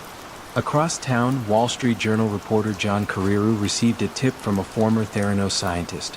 Numbers don't match the story. Carreyrou began cold calling ex-employees, arranging clandestine meetings at coffee shops where voices fell to whispers as soon as the company's name surfaced. One source produced internal proficiency testing results showing error rates as high as 50%. In clinical diagnostics, even 10% could be lethal. Meanwhile, Theranos opened mini-clinics inside Arizona Walgreens stores. Patients lined up beside aisles of sunscreen and cough drops, unaware their blood might never touch the vaunted Edison. A retired teacher named Maria Irizarry pricked her finger, mailed the tiny vial to Palo Alto, and received an alarming report: critical potassium levels, possible heart risk. Her physician, skeptical, ordered a standard lab draw. The potassium measured normal. The scare faded, but Irizarry kept the paper results tucked in a drawer, occasionally unfolding them the way one rereads a near-miss accident report, marveling at how quietly fate can lurch. Carreyrou's first exposé landed on October 15, 2015. The headline, "Hot Startup Theranos Has Struggled with Its Blood Test Technology," rippled through CNBC tickers, venture capital Slack channels, and the FDA's inbox. Holmes appeared on television within hours, eyes wide, insisting the article was factually incorrect. She staged a company-wide meeting, proclaiming, "This is what happens when you threaten to change the world." Employees applauded, some out of faith, others out of fear of being singled out by security badges that now scan them out as well as in. Regulators moved. The Centers for Medicare and Medicaid Services inspected Theranos' Newark, California lab and found unqualified personnel running complex tests. Records altered, quality control skipped. They threatened to revoke certification and ban Holmes from the blood testing business for 2 years. Balwani paced conference rooms, jaw tight, dictating memos heavy with legal warnings. Lawyers counseled settlement. Holmes delayed, certain she could talk her way through as she always had on investor stages. By summer 2016, Walgreens severed ties. The Arizona clinics closed overnight, neon signs still buzzing over empty counters. In the deserted lab, rows of Edison units sat unplugged, covers off, their insides a tangle of wires and half-finished dream. A lab tech stood among them one last time, listening to the silence where small motors used to whir, and felt as though he were at a wake for an idea that never took its first breath. The Securities and Exchange Commission filed civil fraud charges in March 2018, alleging Holmes and Balwani had raised $700 million on an elaborate, years-long fraud. Investor presentation slides reappeared, boasting Department of Defense contracts that never existed, accuracy claims rooted in cherry-picked data. Facing trial, Holmes settled, surrendering voting control and paying a $500,000 fine. Balwani chose to fight on. Criminal indictments followed: wire fraud, conspiracy, deceit that endangered patients. During the trial, prosecutors displayed emails where lab directors begged for halts to testing. One message read, "We are gambling with patient lives." Holmes sat expressionless, hands folded, as jurors traced the anatomy of ambition metastasized. In January 2022, she was convicted on 4 counts, later sentenced to 11 years. Balwani received nearly 13. On sentencing day, Holmes addressed the court, voice thinner than before, "I am devastated by my failings." She spoke of trying to innovate, of children she now mothered, of lessons learned. Yet outside the courthouse, former patients held laminated lab reports, testimony in colored ink that trust once broken can't be centrifuged back into solution. The Page Mill headquarters now houses a cybersecurity startup. The orchid planters remain, but the hovering blood droplet was dismantled, its acrylic case packed away. Sometimes late custodial staff say the lobby still feels unnaturally hushed, as if awaiting an applause line that will never come. On quiet weekends, cyclists glide past the campus, smartphones tracking heart rates with precision Holmes once promised her technology could surpass. They pedal on, unaware of the Crimson Vial's ghost, lingering like a cautionary echo in Silicon Valley's otherwise relentless forward march. The first snow of December 2007 dusted Manhattan's sidewalks as commuters filed past 590 Madison Avenue, home to the Galleon Group. Inside the 27th-floor bullpen, rows of Bloomberg terminals glowed like embers before dawn. Raj Rajaratnam, founder and managing partner, arrived with a rolling stride, diamond cuff links flashing beneath a charcoal suit. He greeted analysts by name, never forgetting a spouse, a birthday, a child's soccer score, charisma wrapped in algorithmic rigor. Yet beneath that genial facade pulsed an information network that blurred the line between research and crime. Galleon had begun modestly in the 1990s, its edge rooted in Rajaratnam's obsession with channel checks. Analysts fanned out to Taiwan's motherboard factories, Austin's chip fabs, Shanghai's retail stalls, gathering fragments of market signal. Their mosaic yielded returns so consistent that institutional investors clamored to wire billions. By 2005, the fund managed $7 billion, its offices echoing with the hum of air conditioning and whispered code names for semiconductor launches. The whispers, however, grew louder. In corner cubicles, trusted lieutenants like Danielle Cheesy, blonde, streetwise, armed with a Rolodex of Silicon Valley executives, placed late-night calls that began innocuously, "How's the quarter shaping up?" A pause, a sigh, and a high-ranking source might reveal unannounced earnings or merger talks. Cheesy's laughter would flutter, and she would key a message to Rajaratnam. Xilinx beats by 4 cents. Load the boat. Trades executed minutes after those calls almost always hit the mark. Compliance logs framed them as well-sourced hypotheses. But inside Rajaratnam's office the language was plainer. "We're only as good as tomorrow's print," he told a rookie PM. "Find me tomorrow, today." Across town, FBI Special Agent B.J. Kong reviewed a complaint from an informant at Intel who claimed Galleon's positions mirrored confidential boardroom decisions. Kong, meticulous and patient, requested wiretap authority, a tool rarely used in white-collar cases. A federal judge approved. On March 7, 2008, technicians spliced thin copper threads into Rajaratnam's office line. From then on, each whisper rode a second silent circuit to a drab listening suite in lower Manhattan.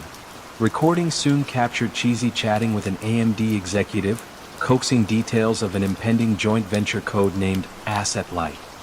She relayed the tip to Rajaratnam, who ordered a $30 million stake in AMD options that afternoon.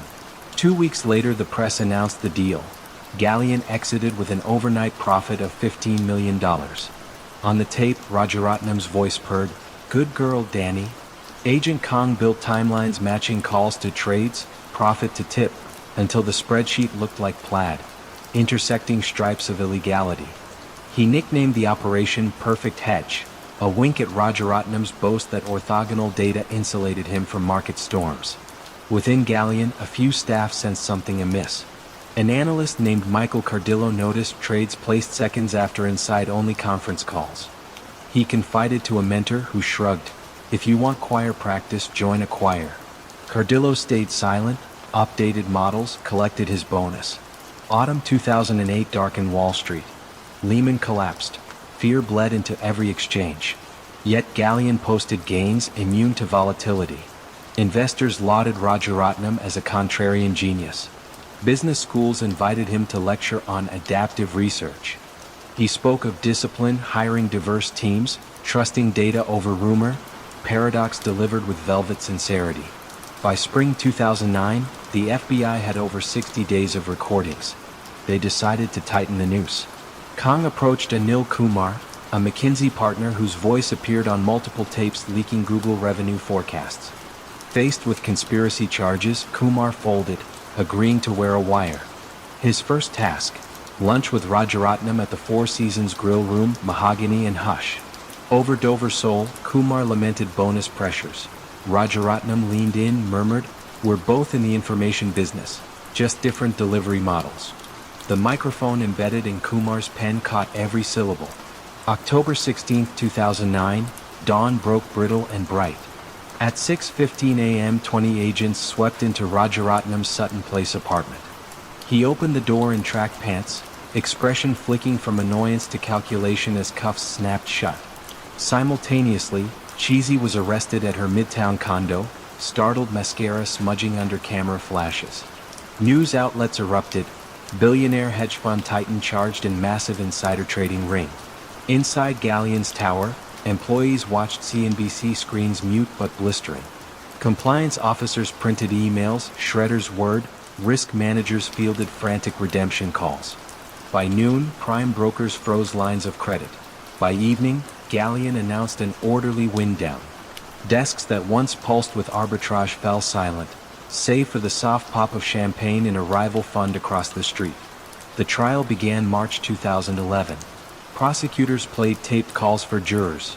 Rajaratnam instructing a contact to buy 175,000 shares of Hilton hours before Blackstone's takeover bid. Cheesy bragging, "I'm a research analyst, you know what that means, I dig for gold." Defense lawyers argued the trades were based on mosaic theory, but the voices betrayed intent. Agent Kong testified, dry and precise, translating trader slang into plain motive. After 11 days, the jury returned guilty on all 14 counts. Sentencing Judge Richard Holwell called the scheme brazen, pervasive, egregious. Rajaratnam received 11 years, the longest sentence for insider trading to date, and a $92 million SEC fine. Cheesy took 3 years. Kumar, cooperative, got probation. Cardillo left finance, teaching math at a public high school where he told seniors, "Integrity compounds faster than any portfolio." Madison Avenue carries on. The 27th floor now hosts a venture capital incubator. Carpets replaced, walls painted robin's egg blue. Yet night security guards swear they sometimes hear faint echoes, low voices parsing quarterly whispers, the clack of keyboards chasing forbidden signals. Outside, snowmelt trickles towards storm drains, washing away footprints but never quite cleansing memory. The city learned anew that information, like electricity, can illuminate or electrocute depending on the wire it travels. Fog drifted inland from the Pacific, curling between the towers of downtown San Francisco, when the first customer complaints reached Wells Fargo's call center. On the 25th floor of 420 Montgomery Street, spreadsheets blinked with routine disputes. Overdraft fees, duplicate cards, a mysteriously open checking account. Most were resolved with scripted apologies. No one yet saw the pattern threading through the data like a faint watermark. Carrie Tolstedt, head of community banking, ran her empire with a smile that seldom cracked. Her mantra, "8 is great," meant every household should hold 8 Wells Fargo products. Checking, savings, credit card, mortgage, more if you nudged creatively. Regional managers competed for the Stagecoach Trophy, a brass replica of the bank's Old West logo, awarded to branches that met sales quotas for 12 straight months. Underneath the trophy's gleam, though, ambition sharpened into pressure. In the Richmond District branch, personal banker Jose Morales began most mornings by scanning yesterday's dashboard.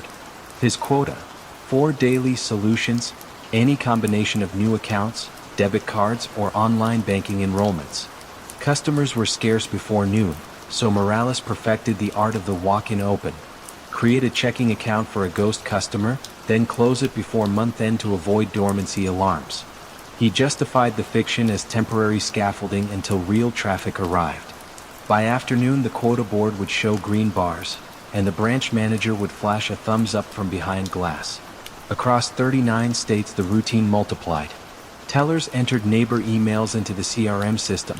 Bankers ordered debit cards mailed to the branch. Supervisors coached side-by-side signings where customers initialed blank boxes later filled with extra products. The euphemism was cross-sell. The reality, half the time, was resell to people unaware they'd bought anything at all. One customer, an elderly librarian named Florence Knox, Opened her monthly statement and found 3 checking accounts carrying $0 balances but $35 fees apiece. She phoned the helpline. The agent reversed the charges, blamed a processing glitch, and logged a ticket that would soon vanish in the database's attic. High above Montgomery Street, CEO John Stumpf reviewed quarterly decks. Slide after slide trumpeted record cross-sell, 6.15 products per household. Analysts applauded on earnings calls, asking how the bank managed such intimacy with its clients. Stumpf credited cultural discipline and praised Tolstedt as the best banker in America. The stock ascended like a well-fed balloon. But inside the Los Angeles Regional Ethics Office, investigator Yesenia Gitrin noticed terminations spiking for inappropriate sales practices. 15, then 50, then 200 in a single quarter. Files showed identical notes, simulated funding, unauthorized email. Gitrin flagged senior HR, only to be told the branch-level issues were handled locally. 2 weeks later, her own performance review carried unexpected demerits. In 2013, the Los Angeles Times published a quiet exposé detailing customers hit with fees for phantom accounts. Wells Fargo's media team issued a curt rebuttal, calling the story anecdotal. Internally, a task force advised doubling ethics training. Sales goals remained unchanged.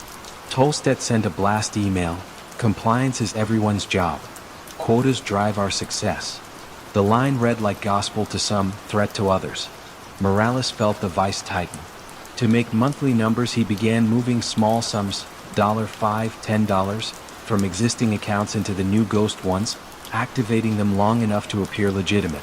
Each transfer triggered a confirmation letter to customers, but many letters went unopened or were mistaken for routine marketing. Those who did call often accepted the banker's scripted explanation, "Just consolidating your services." Few had the energy to contest a multi-syllable process they didn't understand. Meanwhile, at the Consumer Financial Protection Bureau in Washington, D.C., analyst Heather White compiled bank complaint ratios. Wells Fargo's metrics glimmered suspiciously high in the category, "account opened without permission." She recommended a supervisory examination. CFPB lawyers subpoenaed internal sales reports. The numbers told a blunt story: 2 million suspect accounts since 2011, 565,000 unauthorized credit card applications. September 8, 2016, regulators announced a $185 million settlement. Headlines shouted, "Wells Fargo caught opening fake accounts." Stumpf faced Congress days later, a velvet rope of cameras following him into the hearing chamber. Lawmakers brandished enlarged screenshots of quota dashboards. One congresswoman asked, "Did you earn your $200 million fortune by fostering a culture of fraud?" Stumpf stared at the table, voice subdued, "I accept full responsibility." Tolstedt, already retired with $125 million in stock, declined to appear. Inside branches, staff huddled while district leaders read from a memo. Sales goals suspended effective immediately. The room exhaled, a mix of relief and dread. Morales deleted the secret spreadsheet tracking ghost accounts, then boxed family photos, uncertain if layoffs would follow. At home that night, he told his wife the game had ended. She asked, "Was it worth it?" He had no answer. Stumpf resigned within a month. The board clawed back $69 million in his compensation, a symbolic scab torn from decades of pay. Tolstedt forfeited stock, later faced civil charges. The bank pledged to contact every potentially affected customer. Millions of apology letters coded in corporate sincerity flooded mailboxes, some arriving years after the fees they addressed. Yet trust, once cracked, seldom reseals cleanly. Knox, the retired librarian, switched to a credit union, cut the Wells Fargo card into 4 neat pieces, and mailed them to the CEO with a handwritten note. "Books taught me to mind signatures." A former teller in Phoenix became a whistleblower, lecturing MBA classes on moral drift. He described quotas as the metronome of misconduct: steady, innocuous, irresistible. 420 Montgomery still towers over the cable car line, its stagecoach logo freshly burnished. Inside, banners preach customer first, where 8 is great once hung. Compliance posters bloom like wallpaper. Branches track, trust indicators instead of cross-sell. Late evenings, cleaning crews move between cubicles where keyboards rest silent. One janitor, asked by a reporter what the place feels like now, replied, "Quieter, but you can still smell the ink." And in that lingering scent lies a reminder. Numbers may be planted like seeds, but it is signatures, authentic or forged, that decide whether the harvest feeds communities or poisons faith. Twilight settled over the Piazza della Pace as employees filtered out of Parmalat's headquarters, their footsteps echoing against medieval stone. Inside, C.O. Callisto Tanzi lingered beside a panoramic window, surveying the city that adored him. Parma streets bore his legacy. A restored opera house, a gleaming soccer stadium, neonatal wings painted in the company's pastel blue. He sipped an espresso, thinking not of charity but of the invisible ledger lines he had spent 2 decades coaxing into obedience. Somewhere in a Caribbean tax haven, a fictional €3.9 billion cash balance pulsed on a forged bank statement, the ghost heart of a dairy empire. Parmalat began humbly in 1961, sterilizing milk for corner stores. Tanzi, slight and soft-spoken, preached famiglia over finance. Yet his appetite grew with each acquisition. Juice makers in Brazil, cookie factories in Venezuela, television stations in Rome.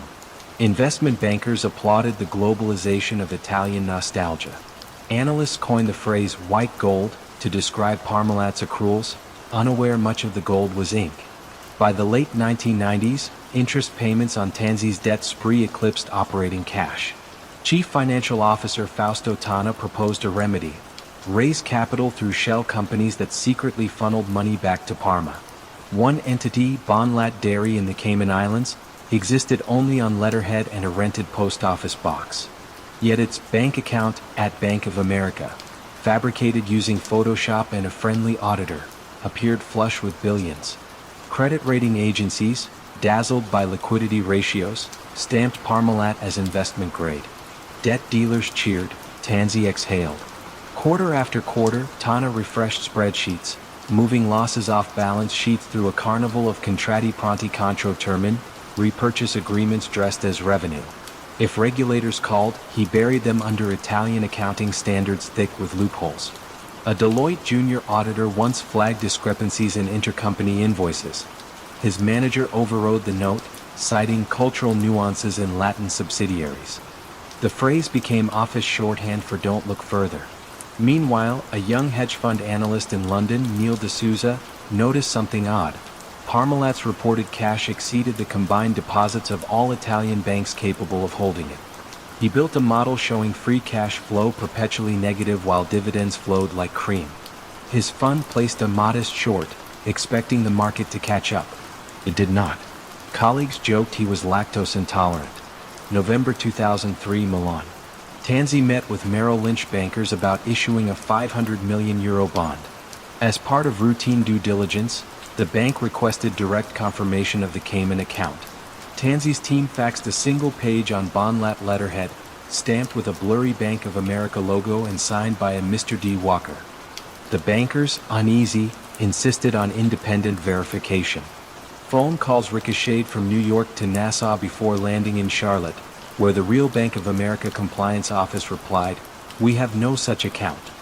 The echo reached Italy like distant thunder. Parmalat's board convened an emergency session in a wood-paneled room smelling of aged Parmesan. Tanzi arrived clutching rosary beads, claiming a clerical error. The board hired outside auditors. Tana resigned, citing stress. Within days, investigators uncovered that the Cayman deposit was vapor, the bond proceeds long since devoured by operating losses and Tanzi's family ventures, including an art gallery where Renaissance canvases hung beside soccer jerseys.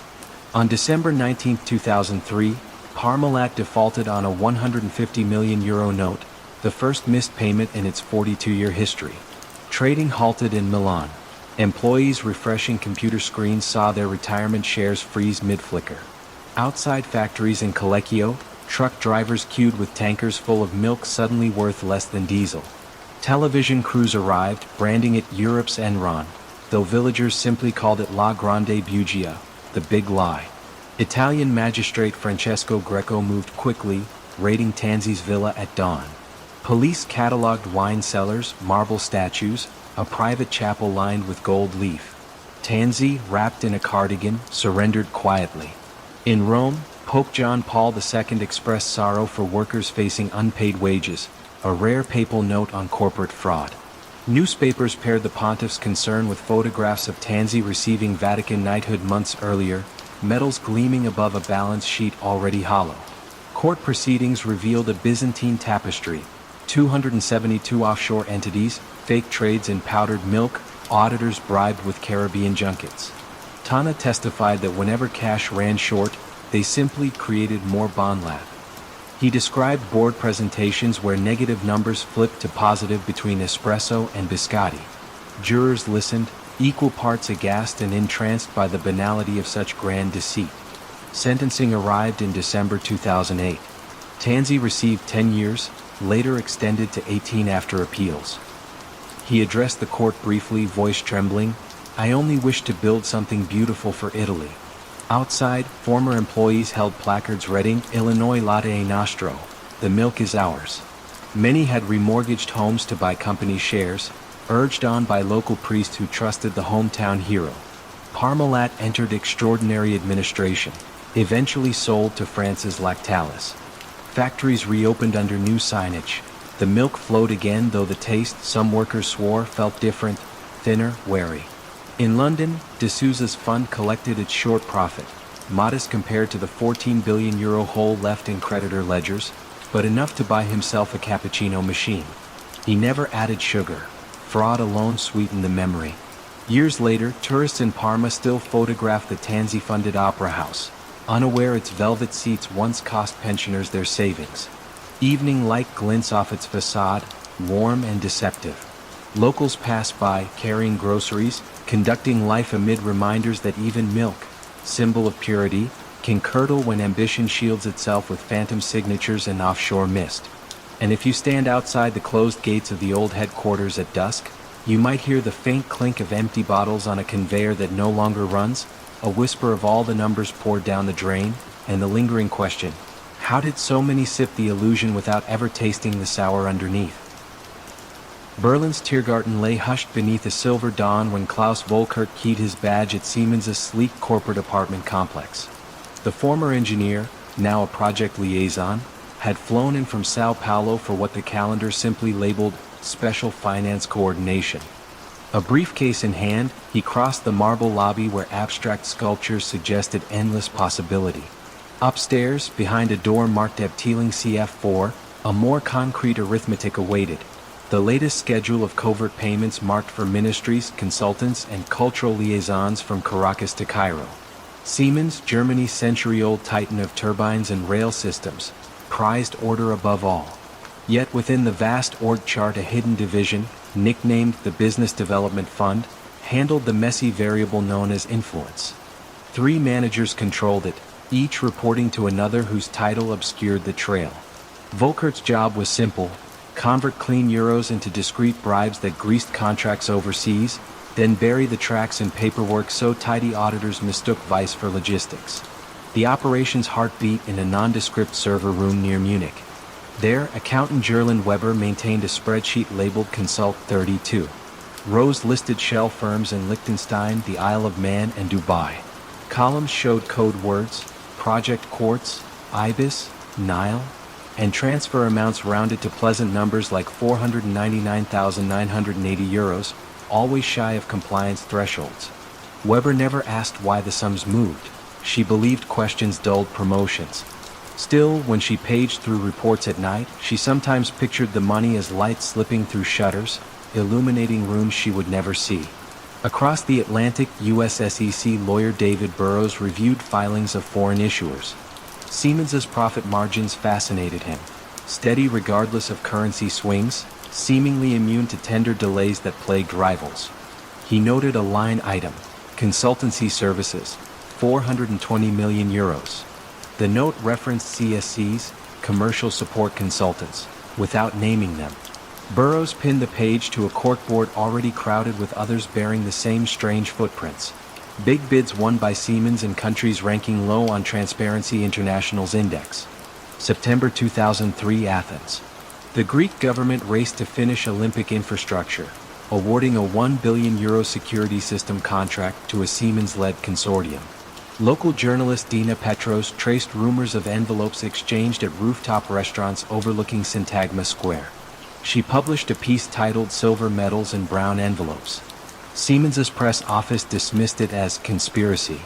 Privately, Volkert authorized an €8 million marketing fee to Nestor Consulting, a one-employee firm registered to a retired colonel's nephew. Back in Berlin, Volkert briefed his boss, Dr. Reinhard Sikaksek, the so-called disbursement pope. They met in an underground garage, engine idling to mask conversation. "Athens is covered," Volkert said. Sikaksek nodded, handed him a prepaid phone, then drove off, taillights fading like ember trails. Years ticked by, the system hummed. But in 2006, a disgruntled payroll clerk emailed Munich prosecutors alleging slush funds off the SAP grid. Investigators raided Siemens HQ at dawn, 200 officers fanning through hallways, collecting laptops and arch binders. Volkert, in Sao Paulo on bid duties, read the news and felt his pulse throb in his temples. He phoned Weber, the line crackled. "Delete nothing," he whispered, "but you know what to encrypt." Files nonetheless told their tale. Prosecutors found bank account printouts stamped confidential, currency exchange slips matching hotel checks in Jakarta, and minute notes referencing CW, code word, for political sponsor. Sikaksek, arrested first, confessed with weary specificity. €1.3 billion paid since 1999 across roughly 4,000 transactions. It was cultural, he shrugged, like office coffee. The shockwaves rolled outward. Berlin newspapers splashed photographs of Siemens's neoclassical headquarters beneath headlines equating it with the sins of Enron and Parmalat. The board summoned crisis managers. CEO Klaus Kleinfeld resigned despite claiming ignorance. Supervisory Chair Heinrich von Purer, once dubbed Mr. Germany Incorporated, followed. Their departure signaled a cultural decapitation, yet employees feared the guillotine would not stop there. SEC lawyer Burroughs now possessed jurisdiction under the Foreign Corrupt Practices Act. He flew to Munich, meeting German prosecutors in a minimalist conference room where translation headsets clicked like nervous teeth. Together they plotted a transatlantic settlement. Siemens's legal team produced binders of remediation plans, new ethics trainings, whistleblower hotlines, external compliance monitors. But the numbers spoke louder. Fines would top any in history. While negotiations dragged, Weber sat before investigators, hands folded, tears wet-sheeting audit printouts. She described late-night calls instructing her to splice invoices so that consulting swallowed 3% of electrical grid budgets in Nigeria, 4% of rolling stock sales in Venezuela. Asked why she never refused, she murmured, "Everyone above me nodded." The room fell still.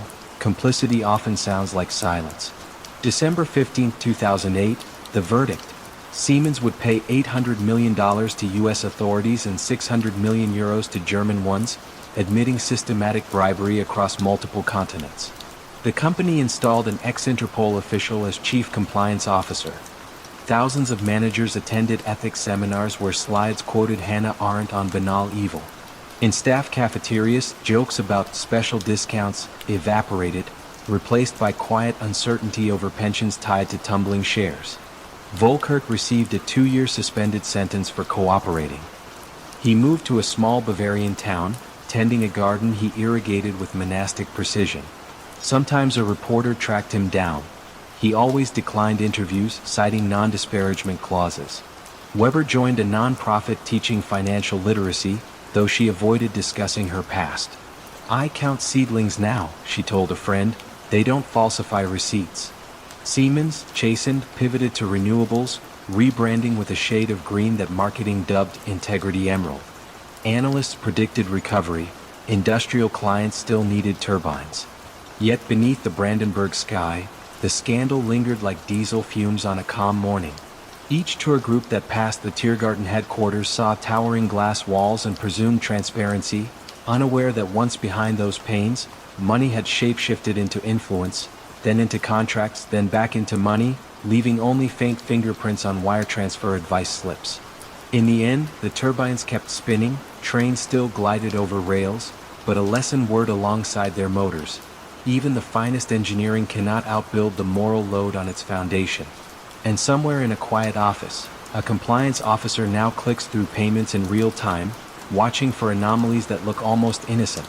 Amounts rounded to pleasing numbers, destined for islands where the sky is always clear. Birmingham, Alabama woke beneath a soft haze. The April morning auditors appeared at HealthSouth's headquarters. The glassy tower on Highway 280 shimmered gold in the rising sun, reflecting the wealth of a company that claimed to be America's largest rehabilitative care provider. Inside, founder and CEO Richard Scrushy paced an executive corridor lined with framed newspaper clippings. Local boy builds $4 billion empire, miracle earnings beat Wall Street again. Each headline felt like a drum roll, each hit a hollow beat beneath. HealthSouth's business was simple on paper. Outpatient therapy, surgical suites, and sprawling rehab hospitals where patients relearned how to walk. Medicare reimbursements flowed steadily. Analysts adored the recession-proof model. Yet by the mid-1990s, Scrushy grew impatient with steady. Quarterly calls demanded dazzle, and market expectations hardened into a movable stone. When numbers sagged, he summoned CFO Aaron Beam to the 10th floor conference room, its windows framing Red Mountain beyond the freeway. "Find me the earnings," he said, voice breezy, almost playful. Beam, a former accountant whose tie knots never loosened, offered a timid alternative: lower guidance, blame payer delays. Scrushy shook his head. Investors don't buy excuses, they buy stories. The first adjustment was small. $46,000 reclassified from reserve to revenue. A rounding error, Beam rationalized. But success breeds appetite. Each quarter, controllers added fresh strokes, capitalizing routine supplies, inflating asset values, inventing phantom patient invoices just large enough to tip results. They created a spreadsheet nicknamed the Gap List, charting how far true earnings fell below Wall Street's whisper number and what plug figure would bridge it. The document sat on a shared drive labeled innocuously "Special Projects." By 1999, the Gap List exceeded $500 million. New CFOs cycled through, 5 in total. Each arrived with ideals, each departed with a severance and a gag order. Scrushy called them tools in the toolbox.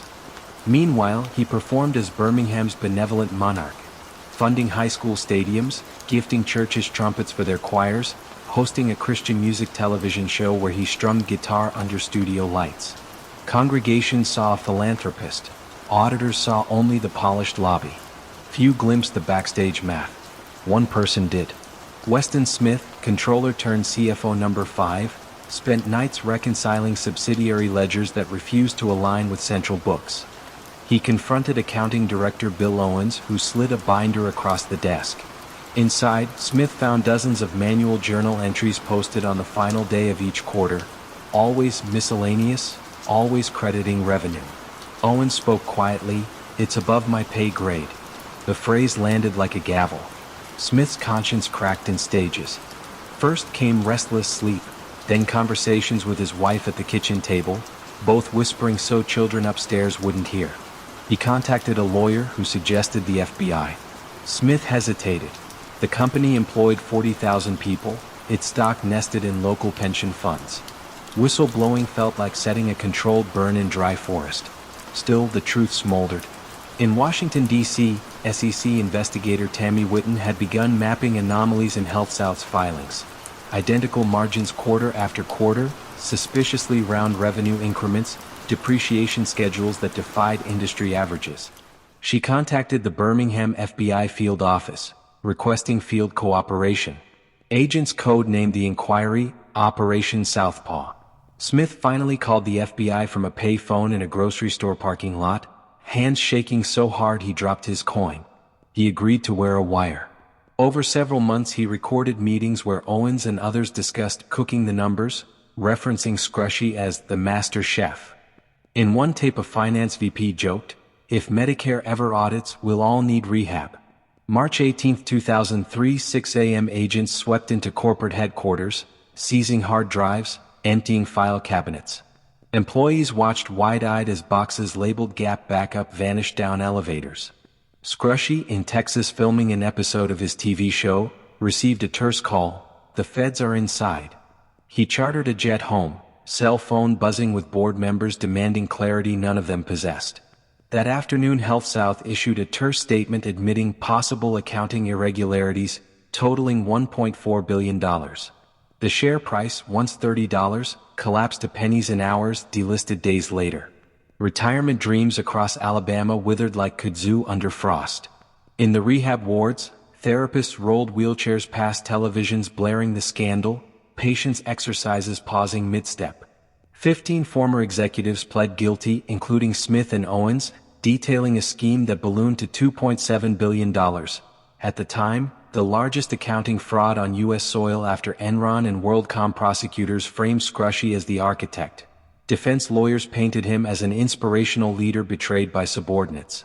The trial became Birmingham theater, Scrushy arriving each morning with a Bible, smiling, shaking bystanders' hands. After a 7-week spectacle, the jury acquitted him on all 36 counts. Analysts gasped, prosecutors fumed. Jurors later said the government's witnesses seemed just as guilty. Scrushy proclaimed vindication, yet freedom proved fleeting. 2 years later, a separate bribery case, $500,000 in donations exchanged for hospital regulatory seats, landed him in federal prison for nearly 6 years. Justice delayed arrived sideways. Health South rebranded as Encompass. New executives gutted the gap list, restated earnings, and installed compliance monitors who walked corridors like silent wardens. In the lobby, Scrushy's framed headlines were removed, leaving lighter rectangles on the walls, spectral reminders of confidence once unearned. Weston Smith served 27 months, then began lecturing on ethics to accounting students. He tells them fraud rarely starts with villains. It starts with rounding errors defended as temporary bridges. He speaks softly about the night he called the FBI, the coin hitting concrete, the moment fear shifted into resolve. On Red Mountain, city lights still glint off the glass tower, but locals know its sheen can't blind them again. Drivers passing after dark sometimes glimpse their own reflections on the facade, brief, distorted, gone, and remember how easily numbers can be bent until reality itself requires rehabilitation.